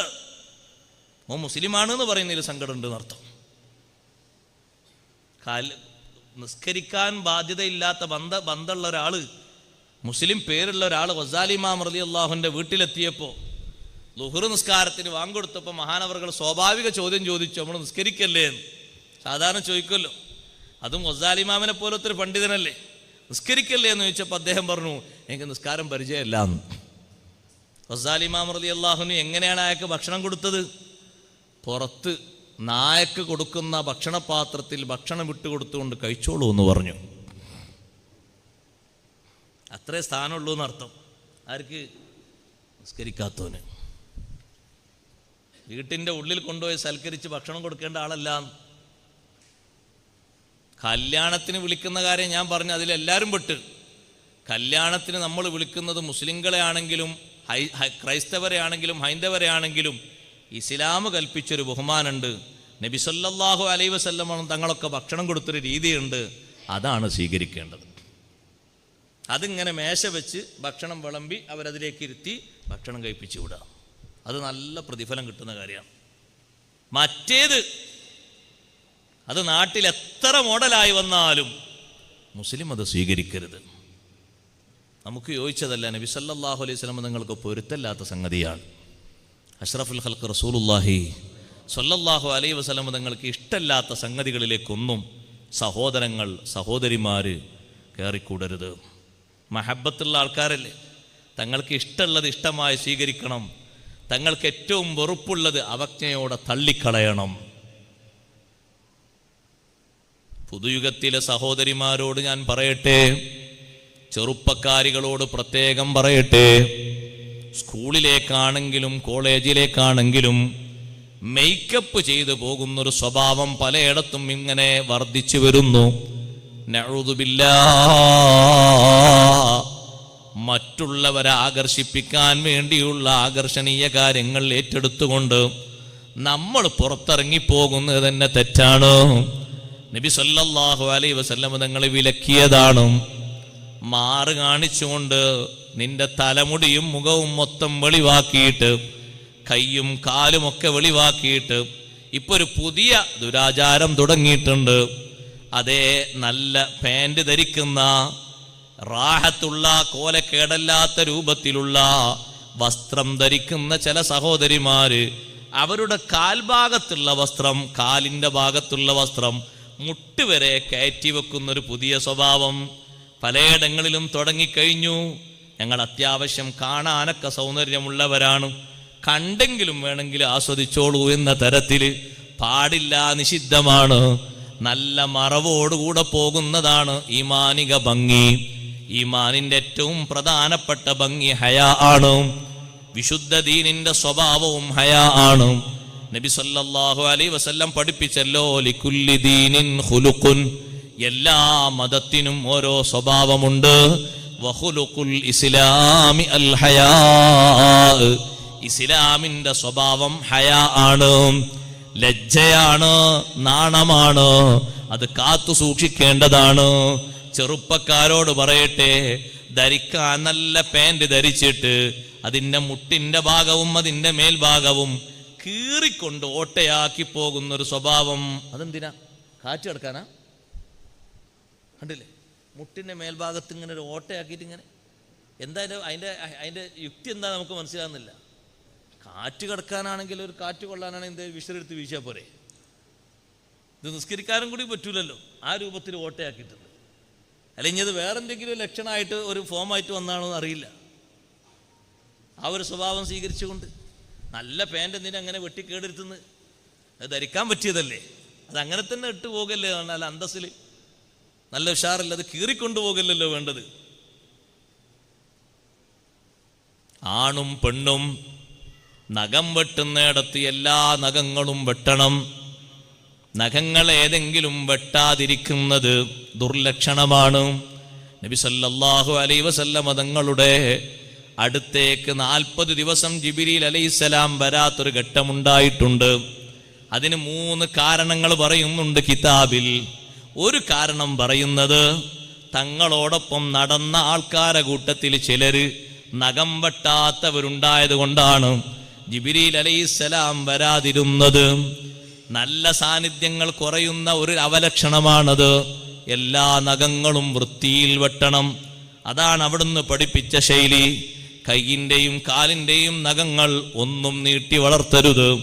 വെട്ടേണ്ട രൂപത്തിൽ, ഭാവത്തിൽ, ആകൃതിയിൽ അത് വെട്ടണം.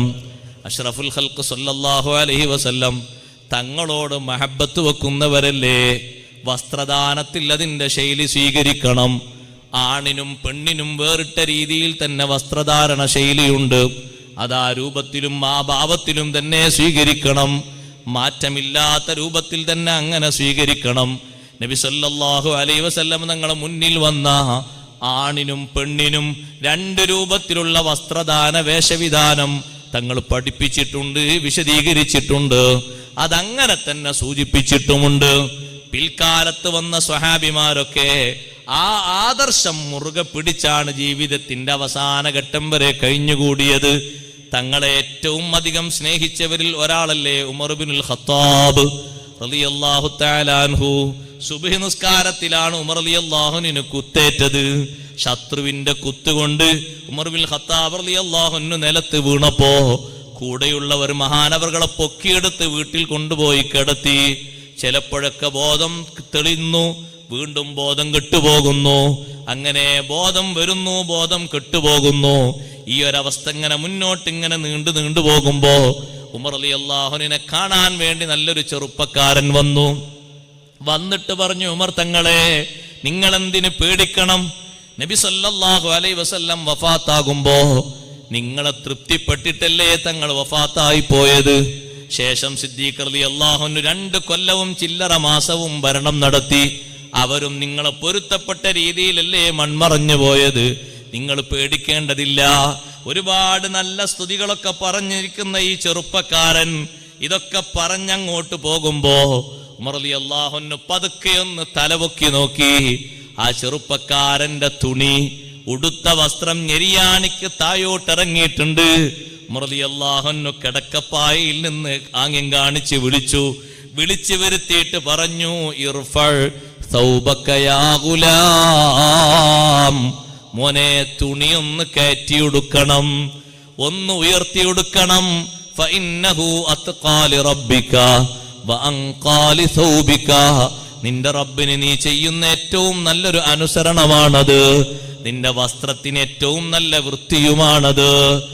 ആ സമയത്ത് കുത്തുകൊണ്ട് രക്തമിങ്ങനെ പമ്പ് ചെയ്യുന്ന സമയത്തും നബി സല്ലല്ലാഹു അലൈഹി വസല്ലം തങ്ങളുടെ സുന്നത്ത് ഇത്രയും കാർക്കശ്യ ബോധത്തോടെ സ്വീകരിക്കുന്ന ഉമർ ഇബ്നുൽ ഖത്താബ് റളിയല്ലാഹു അൻഹുവിന്റെ അവസ്ഥ കണ്ടപ്പോ സ്വഹാബത്ത് തലയിൽ കൈവച്ചു പോയി. ഇതെന്തൊരു ദീനീ സ്പിരിറ്റാണ്, എന്തൊരു ദീനീ സ്ട്രോങ് ആണ്. ഈ ഒരു ഘട്ടത്തിലും സുന്നത്തിനെതിരായ ഒരു വിഷയം കണ്ടപ്പോ ഓർമ്മപ്പെടുത്തി ഉപദേശിക്കാനുള്ള ശൈലി, അവര് മുറുകെ പിടിച്ച രീതിയിലുള്ള മഹബത്ത് അങ്ങനെയാണ്. നബി സല്ലല്ലാഹു അലൈഹി വസല്ലം തങ്ങൾക്ക് ദഹിക്കാത്ത ഒരു കാര്യം ലാസ്റ്റ് ഘട്ടത്തിലാണ് കാണുന്നതെങ്കിലും തിരുത്തി പറയാൻ മടിക്കുകയില്ല. സ്വന്തക്കാരാണെങ്കിലും കൂട്ടുകാരാണെങ്കിലും അനുയായികളാണെങ്കിലും ഒരുപാട് സൽപ്പേരുകൾ പറഞ്ഞവരാണെങ്കിലും മുഖസ്തുതികളെ കൊണ്ട് പൊതിഞ്ഞവരാണെങ്കിലും സുന്നത്തിനെതിരായ ഒരു കാര്യം കണ്ടപ്പോ ഉണർത്തിയില്ലേ. നബി സല്ലല്ലാഹു അലൈഹി വസല്ലം തങ്ങളോടുള്ള വലിയൊരു ഇഷ്ടമാണത്, വലിയൊരു സ്നേഹമാണത്. ജീവിതത്തിൽ ആ രൂപത്തിലുള്ള സുന്നത്തുകൾ ഒരു മാറ്റവും വരുത്താതെ നെഞ്ചോട് ചേർത്ത് സ്വീകരിച്ചപ്പോ സുബ്ഹാനല്ലാഹ്, ഉമർ ഇബ്നുൽ ഖത്താബ് റളിയല്ലാഹു അൻഹുവിന്റെയും അബൂബക്കർ സിദ്ദീഖ് റളിയല്ലാഹു അൻഹുവിന്റെയും മഹബത്ത് പോലെ അവരെ ആഗ്രഹങ്ങൾ നടന്നില്ലേ.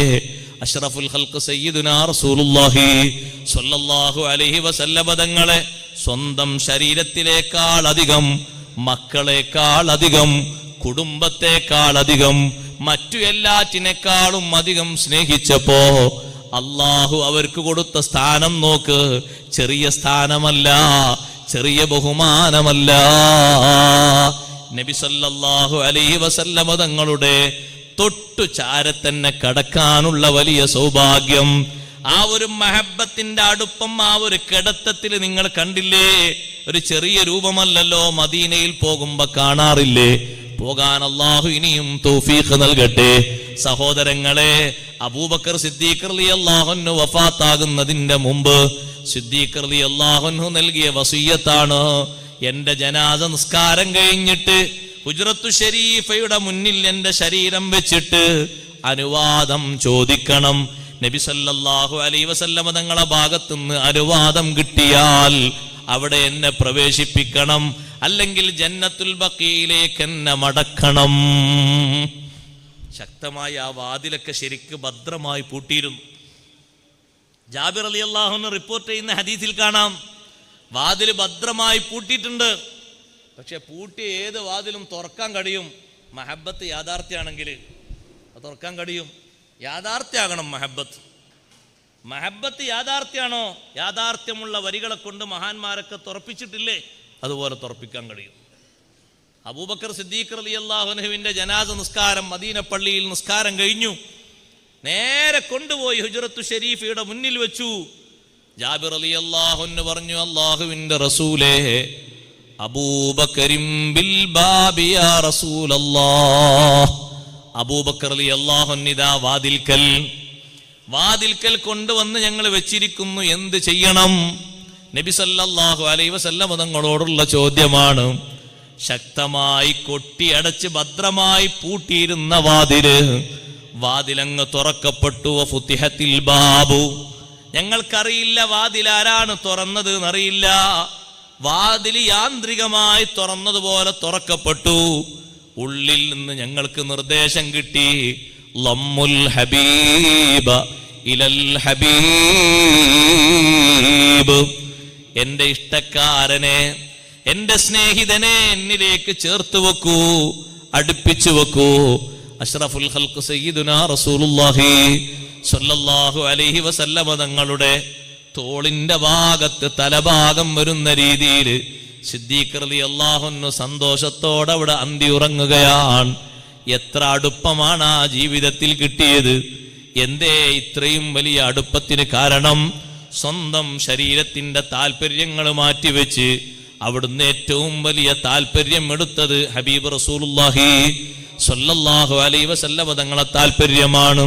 സ്വന്തം മക്കളെക്കാളും താല്പര്യപ്പെട്ടത് നബി സല്ലല്ലാഹു അലൈഹി വസല്ലമ തങ്ങളെ താല്പര്യമാണ്. സ്വന്തം കുടുംബത്തെക്കാളും അവിടുന്ന് ഏറ്റവും വലിയ താല്പര്യം കാണിച്ചത് നബി സല്ലല്ലാഹു അലൈഹി വസല്ലമ തങ്ങളെ താല്പര്യമാണ്. തങ്ങൾ പറയുന്നൊരു വാക്കാണോ? ഇങ്ങനെ ഒരു വാക്ക് തങ്ങൾ പറഞ്ഞിട്ടുണ്ട് എന്ന് കേൾക്കുമ്പോഴേക്ക് ഞാനത് അംഗീകരിച്ചു, ഞാനത് വിശ്വസിച്ചു. എന്റെ നേതാവ് അങ്ങനെ പറഞ്ഞോ, എനിക്ക് സന്ദേഹമില്ല എന്ന് അബൂജഹലിന്റെ മുഖത്ത് നോക്കിയിട്ട് പോലും സിദ്ദീഖ് തങ്ങൾ പറഞ്ഞില്ലേ? ഇസ്രാ മിറാജിന്റെ സംഭവങ്ങളൊക്കെ ആദ്യമായി കേൾക്കുന്നത് അബൂബക്കർ റളിയല്ലാഹു അൻഹു അബൂജഹലിൽ നിന്നാണ്. അബൂജഹലും കൂട്ടരും വന്നിട്ട് പറയുന്നു, നേരം വെളുത്ത ശേഷം നിങ്ങളെ സ്വാഹിബ്, നിങ്ങളെ കൂട്ടുകാരൻ ഇന്നലെ രാത്രി ഈ മസ്ജിദുൽ ഹറാമിൽ നിന്ന് മസ്ജിദുൽ അഖ്സയിലേക്ക് പോയി. അവിടുന്ന് 7 ആകാശങ്ങളും സന്ദർശിച്ചു. അർഷും കുർസിയും ലോഹും ഖലമും ഒക്കെ കണ്ടു. അള്ളാഹുവിനെയും ദർശിച്ചു. സുബ്ഹിന്റെ മുമ്പ് നേരെ ഇവിടെ തന്നെ തിരിച്ചെത്തി. ഓരോന്നും ചോദിക്കുമ്പോ സിദ്ദീഖ് റളിയല്ലാഹു അൻഹു പറയുന്നു, ആ രൂപത്തിൽ എന്റെ നേതാവ് പറഞ്ഞിട്ടുണ്ടെങ്കിൽ ആമന്തു ബിഹി വസദ്ദഖ്തു, ഞാനത് വിശ്വസിച്ചു, ഞാനത് അംഗീകരിച്ചു. ഇത് വന്ന് പറഞ്ഞു കൊടുക്കുന്ന നബി സല്ലല്ലാഹു അലൈഹി വസല്ലമ തങ്ങളല്ല, അബൂജഹലിന്റെ നാവിൽ നിന്നാണ് കേൾക്കുന്നത്. ലൗ ഖാല കദാ, ഇപ്രകാരം പറഞ്ഞോ, എനിക്കത് അംഗീകാരമാണ്. എന്റെ നേതാവ് ഒരിക്കലും അസത്യമായ ഒന്നും പറയില്ല, ഒരിക്കലും ഒരു കളവും പറയാത്ത നേതാവാണ്. അവിടുന്നത് പറഞ്ഞോ, സത്യസന്ധമായി ഞാൻ അംഗീകരിക്കുന്നു, ഞാൻ വിശ്വസിക്കുന്നു. അഷ്റഫുൽ ഖൽഖ് റസൂലുള്ളാഹി സ്വല്ലല്ലാഹു അലൈഹി വസല്ലമ തങ്ങൾ സിദ്ദീഖ് തങ്ങൾക്ക് അബൂബക്കർ റളിയല്ലാഹു അൻഹു അന്നല്ലേ സിദ്ദീഖ് എന്ന സ്ഥാനപ്പേര് നൽകിയത്. അതൊരു ചെറിയ ബഹുമാനമല്ല, ചെറിയൊരു സ്ഥാനമല്ല. സുബ്ഹാനല്ലാഹ്, നബി സല്ലല്ലാഹു അലൈഹി വസല്ലമ തങ്ങളിൽ നിന്ന് ഇസ്രാഇന്റെയും മിഅ്റാജിന്റെയും വിവരങ്ങൾ അറിയുന്നത് പിന്നീട് കുറെ സമയം കഴിഞ്ഞ ശേഷമാണ്. ആദ്യം അതറിയുന്നതും കേൾക്കുന്നതും അബൂജഹലിൽ നിന്നാണ്. എത്രമാത്രം വലിയ അംഗീകാരമാണ് അവിടുത്തെ മനസ്സിൽ, എത്രമാത്രം വലിയ സ്വീകാര്യതയാണ് അവിടുത്തെ മനസ്സിൽ. ഉമർ റളിയല്ലാഹുവിന്റെ മനസ്ഥിതിയും ഇങ്ങനെ തന്നെയല്ലേ? മദീനയിൽ വെച്ചൊരു മുനാഫിക്കും ഒരു യഹൂദിയും തമ്മിൽ ചെറിയൊരു തർക്കമുണ്ടായി. എന്താ തർക്കം എന്നറിയോ? വെള്ളത്തിന്റെ വിഷയമാണ്. ഇന്ന് ലോകത്ത് നിലനിൽക്കുന്ന ഒരു തർക്കമാണല്ലോ അത്. വെള്ളത്തിന്റെ വിഷയമാണ്. മുനാഫിക്ക് പറയുന്നു വെള്ളം എൻ്റേതാണ്, യഹൂദി പറയുന്നു വെള്ളം അയാളുടേതാണ്. യഹൂദി പറയുന്നു വെള്ളം എൻ്റെതാണ്, വെള്ളമുള്ള സ്ഥലം ആ കിണറൊക്കെ എൻ്റെതാണ്, എൻ്റെ തോട്ടത്തിൽ ആവശ്യമുള്ള വെള്ളമൊക്കെ എടുത്തിട്ട് ബാക്കിയുള്ളത് ഞാൻ നിങ്ങൾക്ക് വിട്ടുതരാം. മുനാഫിക്ക് പറയുന്നു പറ്റൂല. മുനാഫിക്ക് എന്ന് പറഞ്ഞാൽ മനസ്സിലായോ? പള്ളിയിലൊക്കെ നിസ്കരിക്കാനൊക്കെ വരും, ജമാഅത്തിലൊക്കെ ഉണ്ടാകും, കാര്യങ്ങൾക്കൊക്കെ ഇടയ്ക്കിടയ്ക്ക് ഇങ്ങനെ ബാക്കിലാണെങ്കിലും ഇങ്ങനെ കൂടിക്കൊടുക്കും. പേരൊക്കെ നല്ല ഇസ്ലാമിൻ്റെ പേരൊക്കെ തന്നെയാണ്.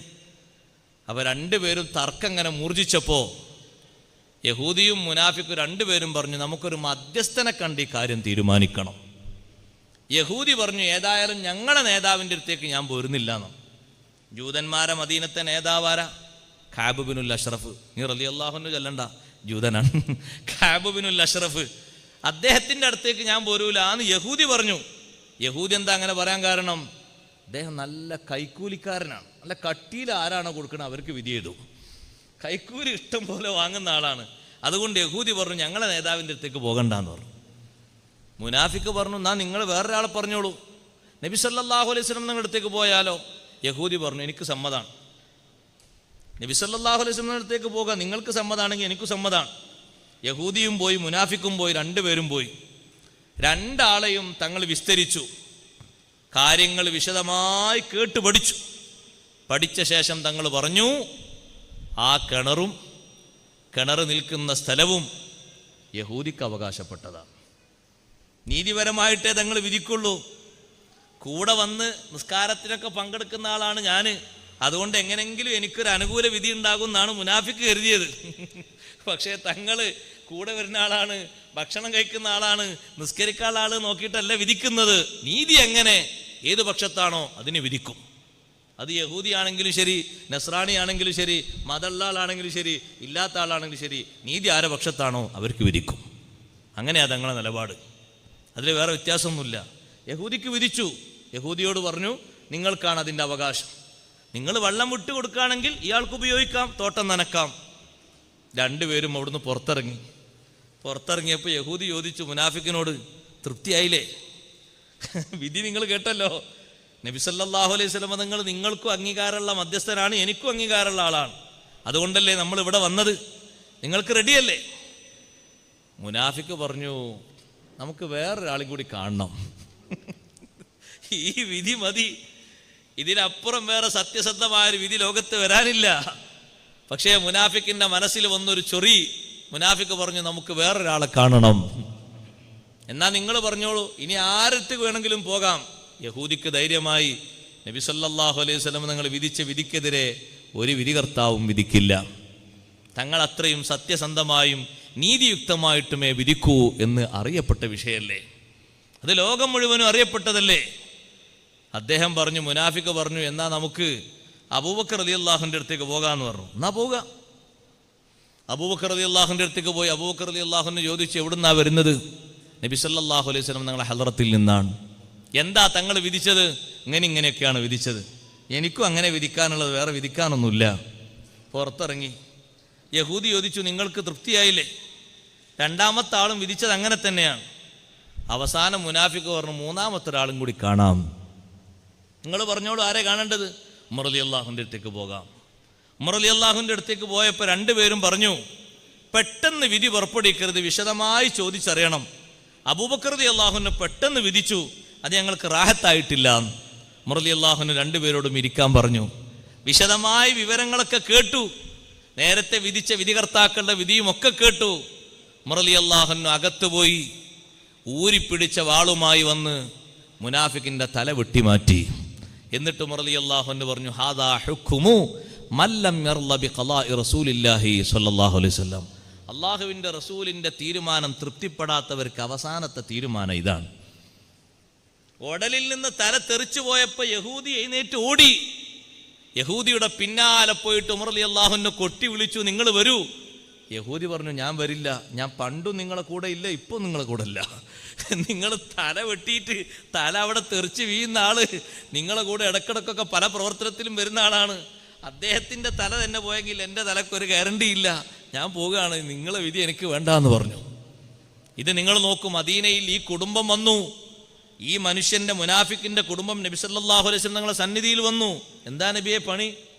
നിങ്ങളെ അനുയായികൾ ഇങ്ങനെ തല വെട്ടിയാൽ നിങ്ങളെ കൂടെ നിസ്കരിക്കാൻ വരുന്ന ആളല്ലേ, നിങ്ങളെ കൂടെ പല പ്രവർത്തനങ്ങൾക്കുള്ള ആളല്ലേ. അപ്പോഴാണ് ബഹുമാനപ്പെട്ട സയ്യിദുനാ ജിബ്രീൽ അലൈഹിസ്സലാത്തു വസ്സലാം വന്നിട്ട് പറഞ്ഞു, നബിയെ, ആ തല വെട്ടിയ ആളില്ലേ, അദ്ദേഹം ആരാന്നറിയോ? ഉമർ റളിയല്ലാഹു അൻഹു ആണ് ആ സംഗതി ചെയ്തത്. ഉമർ റളിയല്ലാഹു അൻഹു ചെയ്ത സംഗതി അള്ളാഹു ശരിവെച്ചിരിക്കുന്നു. ഈ മനുഷ്യനെ പോലെ ഫിത്നക്കാരനായ ഒരാൾ ലോകത്തില്ല, ഇയാളെ തല വെട്ടിപ്പോകുക നല്ലത്. തല വെട്ടിപ്പോകുക നല്ലത്. ഉമർ റളിയല്ലാഹു അൻഹു ചെയ്ത വിഷയത്തിൽ ഒരു പന്തികേടുമില്ല. അന്നാണ് ഉമർ റളിയല്ലാഹു അൻഹു ഫാറൂഖ് എന്ന് പേര് വെച്ചത്. അൽ ഫാരിഖു ബൈനൽ ഹഖ് വൽ ബാത്തിൽ, സത്യവും അസത്യവും തമ്മിൽ വേർതിരിക്കുന്നത്. ആർക്ക് വേണ്ടിയാ സഹോദരങ്ങളെ ഈ വേർതിരിവ് നടത്തിയത്? സയ്യിദുനാ റസൂലുള്ളാഹി സ്വല്ലല്ലാഹു അലൈഹി വസല്ലം തങ്ങൾക്ക് വേണ്ടി. ഫിത്നക്കാരനായ ഈ മനുഷ്യൻ അവസാനം കുറിച്ച് പോകുന്നേ നല്ലതെന്ന്, ബാക്കിയുള്ളവർക്ക് സമാധാനമായി ജീവിക്കാം. ഇത്രയും വലിയ ഫിത്ന ലോകത്ത് വേറെ ഏതെങ്കിലും ഉണ്ടോ? നിഫാഖിന്റെ കടുത്ത ഫിത്നയാണത്. ആ ഫിത്ന കൊണ്ടാണ് ആ മനുഷ്യൻ ജ്വലിച്ചു നിന്നത്. നബി സല്ലല്ലാഹു അലൈഹി വസല്ലം തങ്ങളുടെ തീരുമാനം തൃപ്തിപ്പെടണം. തങ്ങൾ ഒരു കാര്യം സുന്നത്തായി നമുക്ക് നടപ്പിലാക്കി തന്നോ, നമ്മളത് ഇഷ്ടത്തോടെ സ്വീകരിക്കണം. അള്ളാഹു തആല തൗഫീഖ് നൽകട്ടെ. അവസാനത്തെ ഒരു പോയിന്റ് കൂടി ഞാൻ പറയട്ടെ. നമ്മുടെ ഖൽബ്, ഉമ്മമാരെ, സഹോദരങ്ങളെ, സഹോദരിമാരെ, നമ്മുടെ ഖൽബ് കുറുമ്പും കുശുമ്പും ഇല്ലാത്ത ഖൽബാകണം. 10 കൊല്ലം അനസ് റളിയല്ലാഹു അൻഹു കൂടെ നടന്നപ്പോൾ രാവും പകലും കൂടെ നിന്ന് ഖിദ്മത്തെടുത്ത അനസ് റളിയല്ലാഹു അൻഹു തങ്ങൾ വഫാത്താകുമ്പോൾ 20 വയസ്സ് പ്രായമാണ്. ആ അനസ് റളിയല്ലാഹു അൻഹു വലിയ ഭാഗ്യവാനാണ്. ദുനിയാവിലും വലിയ ഭാഗ്യം കിട്ടിയിട്ടുണ്ട്, ആഖിറത്തിലും വലിയ ഭാഗ്യം കിട്ടിയിട്ടുണ്ട്. മുത്തുനബി സല്ലല്ലാഹു അലൈഹി വസല്ലം നിങ്ങൾക്ക് ഖിദ്മത്തെടുത്തത് കൊണ്ട് രണ്ടും കിട്ടിയിട്ടുണ്ട്. നബി തങ്ങളെ കൂടെ നടന്ന് സ്നേഹിച്ചത് കൊണ്ട് ദുനിയാവും കിട്ടിയിട്ടുണ്ട്, ആഖിറവും കിട്ടിയിട്ടുണ്ട്. നബി തങ്ങളെ മഹബത്ത് വെക്കുന്ന ആൾക്ക് ആഖിറം മാത്രമല്ല ദുനിയാവും കിട്ടും. അതിൻ്റെ ഒരു തെളിവും കൂടിയാണത് അനസ് റളിയല്ലാഹു അൻഹുവിനെ കിട്ടിയത്. ആ അനസ് റളിയല്ലാഹു അൻഹുവിനെ വിളിച്ച് ഒരിക്കൽ അല്ലാഹുവിൻ്റെ റസൂൽ സ്വല്ലല്ലാഹു അലൈഹി വസല്ലം പറഞ്ഞു, അനസേ, നിങ്ങൾക്ക് കഴിയുമോ? ഇന്നക ഇൻ തഖ്ദിർ അൻ തുസ്ബിഹ വലൈസ ഫീ ഖൽബിക ഗിശ്ശുൽ ലിഅഹദ്. നേരം വെളുത്ത് നിങ്ങൾ പുറത്തിറങ്ങുമ്പോ ആരെ കണ്ടാലും നിങ്ങളെ മനസ്സിൽ ഒരു കുശുമ്പുണ്ടാകരുത്, ഒരു കുറുമ്പുണ്ടാകരുത്. മുന്നിൽ ഒരാളെ കാണുമ്പോ അയാളെ പറ്റിയുള്ള ഏത് ചിന്തയാ വരുന്നത്? പ്ലസ് ആണോ മൈനസ് ആണോ? അനുകൂല ചിന്ത വരണം, പ്രതികൂല ചിന്ത വരരുത്. എത്ര കറയുള്ള ആളാണെങ്കിലും അയാൾക്കും ഒരു നല്ല സ്വഭാവം ഉണ്ടാകൂലേ? അതാണ് മനസ്സിൽ വരേണ്ടത്. അങ്ങനെ കഴിയുമോ അനസേ?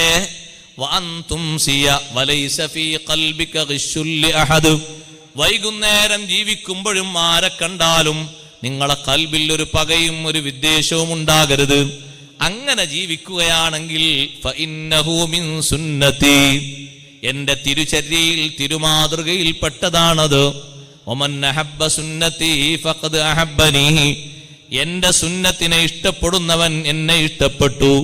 വമൻ അഹബ്ബനി കാന മഈ ഫിൽ ജന്ന, എന്നെ ഇഷ്ടപ്പെടുന്നവൻ എന്നോടൊപ്പം സ്വർഗത്തിലാണെന്ന് സയ്യിദുനാ റസൂലുള്ളാഹി സ്വല്ലല്ലാഹു അലൈഹി വസല്ലം തങ്ങൾ ഇവിടെ പറഞ്ഞ ഇഷ്ടം മനസ്സിന്റെ സൗന്ദര്യമായ അവസ്ഥയാണ്.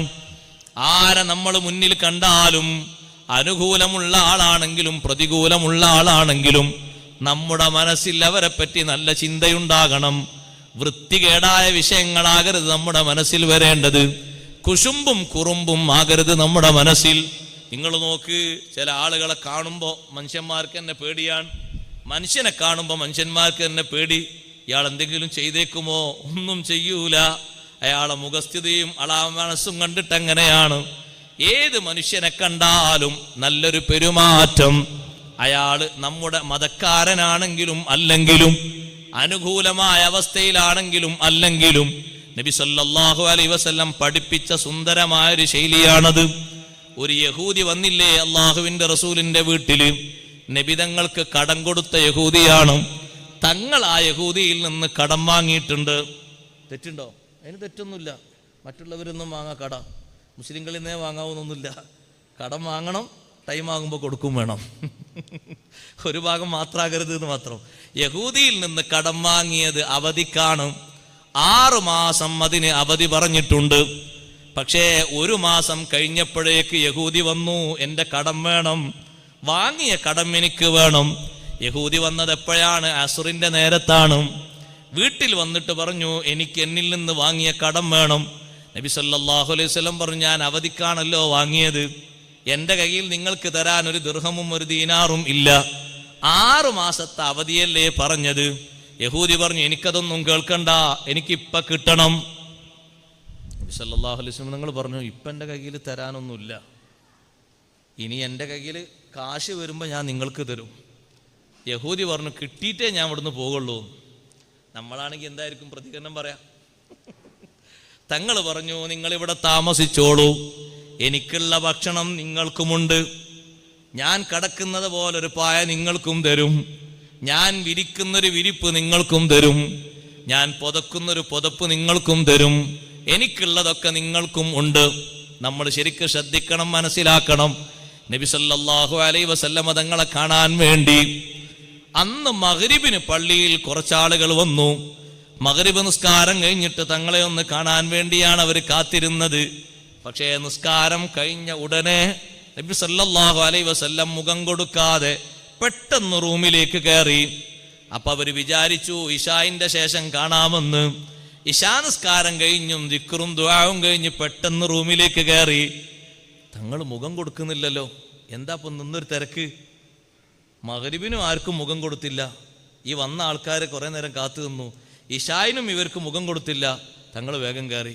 എന്നാ പിന്നെ സുബഹിന്റെ ശേഷം സാധാരണ 1 മണിക്കൂർ 1.5 മണിക്കൂറൊക്കെ സാധാരണ കാണാനും സംസാരിക്കാനൊക്കെ നേരം ഉണ്ടാകാറുണ്ട്. ദർസ് കഴിഞ്ഞാൽ, ക്ലാസ് കഴിഞ്ഞാൽ മദീനത്തെ പതിവ് അങ്ങനെയാണ്. കുറേ ആളുകൾ പല ഭാഗത്തുനിന്നും വന്നിട്ടുണ്ടാകും. അവരെ വിഷയങ്ങളൊക്കെ കേൾക്കും. ഒരു പക്ഷേ തങ്ങൾ അവരെ വീട്ടിലേക്ക് പോകേണ്ട ആവശ്യങ്ങളാണെങ്കിൽ, രോഗിയെ കാണാനാണെങ്കിൽ പോകും, വേറെന്തെങ്കിലും നിർവഹിച്ചു കൊടുക്കാനാണെങ്കിൽ പെട്ടെന്ന് ആളുകളെ ഏൽപ്പിക്കും, പരിഹാരം ഉണ്ടാക്കും. സുബഹിക്ക് കാണാൻ പറ്റുമെന്ന് കരുതി ഈ വന്ന ആൾക്കാർ സുബഹി വരെ കാത്തിരുന്നു. സുബഹി നിസ്കാരം കഴിഞ്ഞിട്ടും ദിക്റും ദുആവും കഴിഞ്ഞ് തങ്ങൾ പെട്ടെന്ന് പോയി. ഒരാൾക്കും മുഖം കൊടുത്തില്ല. അന്ന് പള്ളിയിൽ ദർസ് വരെ നടന്നില്ല. ഉമർ റളിയല്ലാഹുവിന് ഒരു ആശങ്ക, പടച്ചോനെ എന്താ അങ്ങനെ ഉണ്ടായത്? സാധാരണയിൽ നിന്ന് എതിരാണല്ലോ ഇത്. സാധാരണ ആരെങ്കിലും വന്നാൽ അവരെ കണ്ടിട്ടാ തങ്ങൾ പോകാറുള്ളത്. ഇത് ദൂരത്തുനിന്ന് ആളുകൾ വന്നിട്ടും മുഖം കൊടുക്കാതെ തങ്ങൾ ഈ 3 വക്തിലും എഴുന്നേറ്റ് പോയല്ലോ. ഉമർ റളിയല്ലാഹുവിന് പിന്നാലെ വീട്ടിലേക്ക് പോയി. അപ്പോഴാണ് വീട്ടിൽ നിന്ന് കയറി ചെല്ലുന്ന ആദ്യത്തെ റൂമിൽ തന്നെ ഒരു ഭാഗത്തുണ്ട് യഹൂദി കിടക്കുന്നു. അദ്ദേഹം പായയിൽ ഇങ്ങനെ എഴുന്നേറ്റിരിക്കുന്നുണ്ട്. നബി സല്ലല്ലാഹു അലൈഹി വസല്ലം സുബഹി നിസ്കാരം കഴിഞ്ഞ് വീട്ടിലെത്തിയതാണ്. ഉമർ റളിയല്ലാഹു അൻഹു അദ്ദേഹത്തെ ഒന്നിങ്ങനെ തോണ്ടി, നിനക്കെന്താ ഇവിടെ പണി? നീ വന്നത് കൊണ്ടാണ് മഗ്രിബിനും ഇശായിനും സുബഹിക്കൊന്നും ഞങ്ങൾക്ക് മുഖം തരാതെ, സുബഹിന്റെ ശേഷമുള്ള ദർസ് കൂടി നടക്കാതെ, വന്ന ആളുകളോട് സംസാരിക്കാതെ തങ്ങൾ പെട്ടെന്ന് തന്നെ എഴുന്നേറ്റ് വന്നത്. എന്താ നിനക്കിവിടെ പണി എന്ന് ഉമർ റളിയല്ലാഹു അൻഹു ചോദിക്കുമ്പോ അപ്പുറത്തെ റൂമിൽ നിന്ന്, അടുക്കള ഭാഗത്തുനിന്ന് നബി സല്ലല്ലാഹു അലൈഹി വസല്ലം പറയുന്നുണ്ട്, ഉമറേ ദാക ലൈഫി അക്രിംഹു, അതെന്റെ ഗസ്റ്റാണ്, എൻ്റെ അതിഥിയാണ്, ബഹുമാനിക്കണം, വേദനിപ്പിക്കരുത്. നിങ്ങൾ ചോദിച്ചിട്ടും തോണ്ടിയിട്ടും അയാളെ മനസ്സ് വേദനിപ്പിക്കരുത്. എൻ്റെ വീട്ടിൽ ഇന്നലെ വിരുന്നിനെത്തിയ വിരുന്നുകാരനാണ്. ഇത് മുസ്ലിമല്ല സഹോദരങ്ങളെ, യഹൂദിയാണ്. എൻ്റെ വീട്ടിലെത്തിയ വിരുന്നുകാരനാണ്, ബഹുമാനത്തോടെ പെരുമാറണം. ഉമർ റളിയല്ലാഹു അൻഹു ഒരു ഭാഗത്ത് മാറി നിന്നു. അപ്പൊ എന്തിനാ നബി സല്ലല്ലാഹു അലൈഹി വസല്ലം പെട്ടെന്ന് പോയത്? പള്ളിയിൽ കുറെ നേരം നിൽക്കുമ്പോൾ ഈ വന്ന ഗസ്റ്റിനെങ്ങാനും തോന്നിപ്പോയാലോ, ഞാനിവിടെ വന്നിട്ടാണ് തങ്ങൾ അവിടെ സമയം നീക്കുന്നത്, ഞാനിവിടെ വന്നിട്ടാണ് തങ്ങൾ അവിടെ കൂടുതൽ നേരം ചെലവഴിക്കുന്നത് എന്ന് എൻ്റെ അതിഥിക്ക് തോന്നരുത്. അയാളെ മനസ്സിൽ അങ്ങനെ ഒരു വിഷമം ഉണ്ടാകരുത്, എന്നെപ്പറ്റി അങ്ങനെ ഒരു ചിന്ത ഉണ്ടാകരുത്.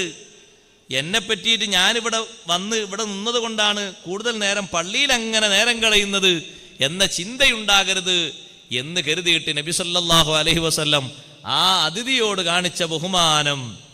ളുഹാന്റെ നേരമായപ്പോൾ യഹൂദി പറഞ്ഞു, ഞാൻ പോവുകയാണ്. അല്ല, നിങ്ങൾ പോവുക, നിങ്ങൾക്ക് കാശ് വേണ്ടേ? നിങ്ങൾ തരാനുള്ള കടത്തിന് വേണ്ടി വന്നത്, ഞാൻ തരാനുള്ള കടം വീട്ടാൻ വേണ്ടി വന്നതല്ലേ? ഇപ്പം എൻ്റെ കയ്യിലൊന്നും കിട്ടിയിട്ടില്ല, കിട്ടുമ്പോൾ തരാന്നല്ലേ പറഞ്ഞത്. അദ്ദേഹം പറഞ്ഞു, അല്ലാഹുവിൻ്റെ റസൂലേ, ഞാൻ വലിയ സമ്പന്നനാണ്, പണം ആവശ്യമുണ്ടായിട്ട് വന്നതല്ല, തങ്ങളെ ഒന്ന് വീക്ഷിക്കാനും പരിശോധിക്കാനും പഠിക്കാനും വന്നതാണ്. എനിക്കത് ബോധ്യപ്പെട്ടു, ഞാനത് ചിന്തിച്ചു മനസ്സിലാക്കി. അഷ്ഹദു അല്ലാ ഇലാഹ ഇല്ലല്ലാഹ് വഅഷ്ഹദു അന്ന മുഹമ്മദർ റസൂലുള്ളാഹ്. തൗറാത്തിൽ തങ്ങളെ വിശേഷണം ഞാൻ വായിച്ചിട്ടുണ്ട്. ലൈസ ബിഫള്ളിൻ വലാ ഗലീൽ വലാ സഖാബിൻ ഫിൽ അസ്വാഖ്. പരുഷ സ്വഭാവക്കാരനല്ല, കടുത്ത മനസ്കനല്ല, വിട്ടുവീഴ്ച ചെയ്യുന്ന ആളാണ്. അങ്ങാടിയിൽ അപശബ്ദമുണ്ടാക്കുന്ന ആളല്ല. വളരെ സാധുവായി വളരെ പക്വമായ രീതിയിൽ സംവദിക്കുന്ന ആളാണ്. ഞാനിവിടെ എൻ്റെ അവകാശം ചോദിച്ചു വന്നിട്ടും എന്നെ തങ്ങൾ മാനിച്ചതും എന്നെ തങ്ങൾ ബഹുമാനിച്ചതും, എനിക്ക് വേണ്ടി സ്വഹാബത്തിന് പോലും മുഖം കൊടുക്കാതെ പെട്ടെന്ന് പള്ളിയിൽ നിന്ന് തങ്ങൾ വന്നതും അതെന്റെ മനസ്സിനെ വല്ലാതെ സ്വാധീനിച്ചു. അങ്ങയുടെ ഈ ഒരു പെരുമാറ്റം എൻ്റെ മനസ്സിനെ വല്ലാതെ സ്വാധീനിച്ചു. അനുഭവിച്ചറിയാൻ വേണ്ടി വന്നതാണ്. അഷ്റഫുൽ ഖൽഖ് റസൂലുള്ളാഹി സ്വല്ലല്ലാഹു അലൈഹി വസല്ലം ആ നല്ല മനസ്ഥിതി കൊണ്ടാണ് സഹോദരങ്ങളെ മാറ്റങ്ങൾ മുഴുവനും വരുത്തിയത്. ഞാൻ എൻ്റെ ഉപ്പമാരോട്, ഉമ്മമാരോട്, കൂട്ടുകാരോട്, കൂട്ടുകാരികളോടൊക്കെ പറയട്ടെ, നിങ്ങളെ കൂട്ടുകാരൻ, നിങ്ങളെ അയൽക്കാരൻ, സ്വന്തക്കാരൻ, ഇണയായിട്ടുള്ള ഭാര്യ അല്ലെങ്കിൽ ഭർത്താവ്, രണ്ടും ഇണയല്ലേ, ഏതെങ്കിലും തരത്തിൽ മാറ്റമുണ്ടെങ്കിൽ അവരെ മനസ്സാണ് മാറ്റേണ്ടത്. നമ്മുടെ മനസ്ഥിതി കൊണ്ട്, സ്വഭാവത്തിന്റെ വിശുദ്ധി കൊണ്ട് അവരെ മനസ്ഥിതി മാറ്റണം, അവരെ സ്വഭാവം മാറ്റണം, അവരെ പെരുമാറ്റം നന്നാക്കണം. ഹബീബ് റസൂലുള്ളാഹി സ്വല്ലല്ലാഹു അലൈഹി വസല്ലം തങ്ങളുടെ തിരുസുന്നത്താണത്.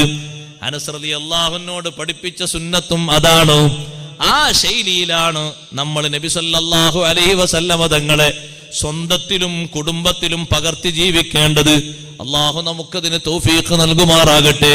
നബി സല്ലല്ലാഹു അലൈഹി വസല്ലം തങ്ങളെ നന്നായി മഹബ്ബത്ത് വെക്കുക. ആ മഹബ്ബത്തിന്റെ അടയാളങ്ങൾ മുഴുവനും ജീവിതത്തിൽ ശേഖരിക്കുക. അതിന്റെ അടയാളങ്ങളിൽപ്പെട്ട ഒരു അടയാളമാണ് തുടക്കത്തിൽ ഞാൻ അല്പമൊന്ന് വിശദീകരിച്ചു പറഞ്ഞത്, അനുധാവനം, ഇത്തിബാഅ്. അതിന്റെ ഏറ്റവും പ്രധാനപ്പെട്ട ശൈലിയാണ് നിസ്കാരം നിലനിർത്തുന്നതിലൂടെ, ഏത് ഘട്ടങ്ങളിലും അതിന് സ്ട്രോങ് കൽപ്പിക്കുന്നതിലൂടെ, യാത്രയിലാണെങ്കിലും അല്ലെങ്കിലും, കച്ചവടത്തിലാണെങ്കിലും അല്ലെങ്കിലും, ഏത് തിരക്കിലാണെങ്കിലും നമ്മുടെ മനസ്സിലേക്ക് പെട്ടെന്നത് ഓടി വരികയും ഒരിക്കലും വേർപിരിയാത്ത രൂപത്തിൽ നമ്മുടെ ശരീരവുമായി മനസ്സുമായി ബന്ധപ്പെട്ട് കിടക്കുന്ന രൂപഭാവങ്ങൾ നമ്മുടെ കുടുംബത്തിലേക്കും അടുത്ത തലമുറയിലേക്കും സന്നിവേശിപ്പിച്ച് അഷ്റഫുൽ ഖൽഖ് സയ്യിദുനാ റസൂലുള്ളാഹി സ്വല്ലല്ലാഹു അലൈഹി വസല്ലം തങ്ങളുടെ മഹബ്ബത്ത് യഥാവിധി സ്വീകരിക്കുന്ന ആളുകളിൽ ഓരോരുത്തരും ഉൾപ്പെടണം. നാളെ ആഖിറത്തിലെത്തുമ്പോ വരി വരിയായി മുഅ്മിനീങ്ങൾ കാത്തു നിൽക്കുന്ന ഹൗദിന്റെ മുന്നിൽ നിന്ന് ആട്ടി ഓടിക്കപ്പെടാത്ത വിധം തങ്ങളുടെ ശറഫാക്കപ്പെട്ട കരങ്ങളിൽ നിന്ന് പാനപാത്രങ്ങൾ വാങ്ങാനുള്ളൊരു വിശുദ്ധി നമ്മുടെ ഈ ചുരുങ്ങിയ ജീവിതത്തിൽ ഉണ്ടാക്കിയെടുക്കണം. അള്ളാഹു നമുക്കതിന് തൗഫീഖ് നൽകുമാറാകട്ടെ. ആ തരത്തിൽ മഹബ്ബത്ത് വെക്കാൻ അള്ളാഹു നമുക്ക് തൗഫീഖ് നൽകുമാറാകട്ടെ. നമ്മുടെ മനസ്സിലും ശരീരത്തിലും പ്രവർത്തനത്തിലും അതിനു വേണ്ടിയുള്ള എല്ലാ കാര്യങ്ങളും ഉണ്ടാക്കിയെടുക്കാൻ നമ്മുടെ ഭാഗത്ത് നിന്ന് ശ്രമങ്ങൾ ഉണ്ടാകണം. റബീഉൽ അവ്വലാണ് വരുന്നത്. ഉമ്മമാരെ, സഹോദരങ്ങളെ, എല്ലാ വീട്ടിലും മദ്ഹുകൾ ചൊല്ലണം, മൗലിദുകൾ ചൊല്ലണം. ഹസ്സാൻ ഇബ്നു സാബിത്ത് റളിയല്ലാഹു അൻഹുവിന് വേറിട്ട സ്ഥാനം ആയിഷ റളിയല്ലാഹു അൻഹ കൊടുത്തത് മദ്ഹിന്റെ പേരിലാണ്. ഹസ്സാൻ റളിയല്ലാഹു അൻഹുവിന് ഒരുപാട് ബഹുമതികളുണ്ട്. ബദരീങ്ങളിൽപ്പെട്ട കൂട്ടത്തിൽപ്പെട്ട ഒരാളാണ് ഹസ്സാൻ ഇബ്നു സാബിത്ത് റളിയല്ലാഹു അൻഹു. പക്ഷേ ആയിഷ ബീവി എപ്പോഴും ബഹുമാനിക്കുന്ന ഒരു സ്വഹാബിയാണ്. അതിന് കാരണം ബീവി ആയിഷ റളിയല്ലാഹു അൻഹ പറഞ്ഞത്, ഹസ്സാൻ ഇബ്നു സാബിത്ത് റളിയല്ലാഹു അൻഹുവിനെ ആഖിറത്തിൽ വിജയിക്കാൻ ഒരൊറ്റ മദ്ഹിന്റെ വരി മതി, ഒരൊറ്റ ഒന്ന് മതി. ഒരുപാട് മദ്ഹുകൾ മഹാനവറുകൾ ചൊല്ലിയിട്ടുണ്ട്. അതൊക്കെ കൂടി ചൊല്ലിത്തീർക്കാൻ നമ്മുടെ സദസ്സിന് കഴിയില്ല. പക്ഷേ മഹാനവറുകൾ ചൊല്ലിയ ഒരു വരി, ബീവി ആയിഷ റളിയല്ലാഹു അൻഹയുടെ മനസ്സിനെ സ്വാധീനിച്ച വരി, ഫഇന്ന അബീ വവാലിദതീ വഇർളി ലിഉർളി മുഹമ്മദിൻ മിൻകും ബിഖാഉ. എൻ്റെ ശരീരം, എൻ്റെ ഉപ്പയുടെ ശരീരം, എൻ്റെ മാതാവിൻ്റെ ശരീരം നബി സല്ലല്ലാഹു അലൈഹി വസല്ലമ തങ്ങളുടെ അഭിമാന സംരക്ഷണത്തിനാണ്, തങ്ങളുടെ ആത്മാഭിമാനം പരിരക്ഷിക്കുന്നതിനാണ്. ഈ വരി ഹസ്സാൻ ഇബ്നു സാബിത്ത് റളിയല്ലാഹു അൻഹു ചൊല്ലിയ വരിയാണ്. മഹാന്മാരായ പണ്ഡിതന്മാരെ രേഖപ്പെടുത്തിയ വരിയാണ്. മൗലിദും മദ്ഹും ചൊല്ലണം, ധാരാളം സ്വലാത്തുകൾ ചൊല്ലണം. സ്വലാത്തുകളും മദ്ഹുകളും ധാരാളം ചൊല്ലിയിട്ട് നമ്മുടെ മനസ്സിൽ മറ്റുള്ള ചിന്തകൾ മുഴുവനും എടുത്തു കളയണം. വേറെ ഒരു സൂപ്പർ സ്റ്റാറുകളും നമ്മുടെ മനസ്സിൽ കിടന്നു മറിയരുത്. ഉമ്മമാരോട്, ചെറുപ്പക്കാരികളോട് പറയട്ടെ, ഒരൊറ്റ സൂപ്പർ സ്റ്റാറും നമ്മുടെ മനസ്സിൽ അടയാളപ്പെടുത്തരുത്. നമ്മുടെ മനസ്സിനും നമ്മുടെ ശരീരത്തിനും നമ്മുടെ സ്വഭാവത്തിനും നമ്മുടെ സംസ്കാരത്തിനും ഏറ്റവും നല്ല മോഡൽ, എല്ലാ കാലത്തേക്കും പക്വമായ മോഡൽ ഹബീബ് മുഹമ്മദുർ റസൂലുള്ളാഹി സ്വല്ലല്ലാഹു അലൈഹി വസല്ലമ തങ്ങളാണ്. തങ്ങൾ പഠിപ്പിച്ച ജീവിതത്തിന്റെ സൗന്ദര്യം പോലെ ഒരു സൂപ്പർ സ്റ്റാറും ഇവിടെ ജീവിച്ച് കാണിച്ചു തരില്ല. എല്ലാ കാലത്തേക്കും, എല്ലാ സ്ഥലത്തേക്കും, എല്ലാ സമൂഹത്തിലേക്കും ഏറ്റവും വിശുദ്ധമാർന്ന സുന്ദരമായ ജീവിതത്തിന്റെ സംസ്കൃതികളാണ് ഓരോ ഘട്ടത്തിലും തങ്ങൾ പകർന്നു നൽകിയത്. അത് സ്വന്തം ജീവിതത്തിലാണെങ്കിലും, രഹസ്യ ജീവിതത്തിലാണെങ്കിലും, കുടുംബ ജീവിതത്തിലാണെങ്കിലും, സാമൂഹ്യ ജീവിതത്തിലാണെങ്കിലും എല്ലാ ഘട്ടങ്ങളിലും തങ്ങൾ പകർന്നു നൽകിയ വിശുദ്ധിയോളം ജീവിതത്തിന്റെ സെറ്റപ്പ് ആരും പകർന്നു തന്നിട്ടില്ല. അതുകൊണ്ട് ആ മോഡലാണ് സ്വീകരിക്കേണ്ടത്. നീ നിന്റെ വസ്ത്രധാരണം നടത്തുന്നോ, നബി സല്ലല്ലാഹു അലൈഹി വസല്ലമ തങ്ങൾക്ക് ഇഷ്ടകരമാകണം. നിന്റെ പാനീയമോ നബി തങ്ങൾക്ക് ഇഷ്ടമാകണം. നിന്റെ ഭക്ഷണമോ തങ്ങൾക്ക് ഇഷ്ടകരമാകണം. നിന്റെ ദാമ്പത്യ ജീവിതമോ തങ്ങൾക്ക് ഇഷ്ടകരമാകണം. സ്വകാര്യതയിൽ നീ ഇരിക്കുന്നതും താമസിക്കുന്നതും വിശ്രമിക്കുന്നതും തങ്ങൾ പ്രിയപ്പെട്ട രീതിയിലാകണം. നബിതങ്ങൾ വെറുക്കുന്ന രീതിയിൽ നീല ചിത്രങ്ങൾ കണ്ടിട്ട് നേരം കളയരുത്. പാതിരാത്രി കിടക്കാനൊരുങ്ങുമ്പോഴും അർദ്ധരാത്രി സമയത്ത് ഒറ്റയ്ക്ക് വിശ്രമിക്കുകയും മുത്തുനബിതങ്ങളെ കാണാനുള്ള കണ്ണ്, ആ കണ്ണിന് ഇരുട്ട് ബാധിക്കുന്ന വിധം ഒരിക്കലും കറകൾ ഉണ്ടാക്കരുത്. നിന്റെ മനസ്സിലും ശരീരത്തിലും അത്തരത്തിൽ ഒരു മോഡലും സ്വീകരിക്കരുത് എന്ന് എന്നോടും നിങ്ങളോടും ഉണർത്തിക്കൊണ്ട് ഞാൻ എൻ്റെ സംസാരം നിർത്തുന്നു. അല്ലാഹു ജല്ല ജലാലുഹു നമ്മുടെ ഈ മജ്ലിസ് ഖബൂലാക്കി തരട്ടെ. അഷ്റഫുൽ ഖൽഖ് സയ്യിദുനാ റസൂലുള്ളാഹി സ്വല്ലല്ലാഹു അലൈഹി വസല്ലമ തങ്ങളെ യഥാവിധി മഹബ്ബത്ത് വെക്കുന്ന മുഹിബ്ബീങ്ങളിൽ അല്ലാഹു നമുക്ക് ഇടം നൽകുമാറാകട്ടെ. അതിന് പറ്റുന്ന രീതിയിലുള്ള അറിവും എല്ലാവിധ പക്വതയും നൽകി അല്ലാഹു നമ്മെ സ്വീകരിക്കുമാറാകട്ടെ.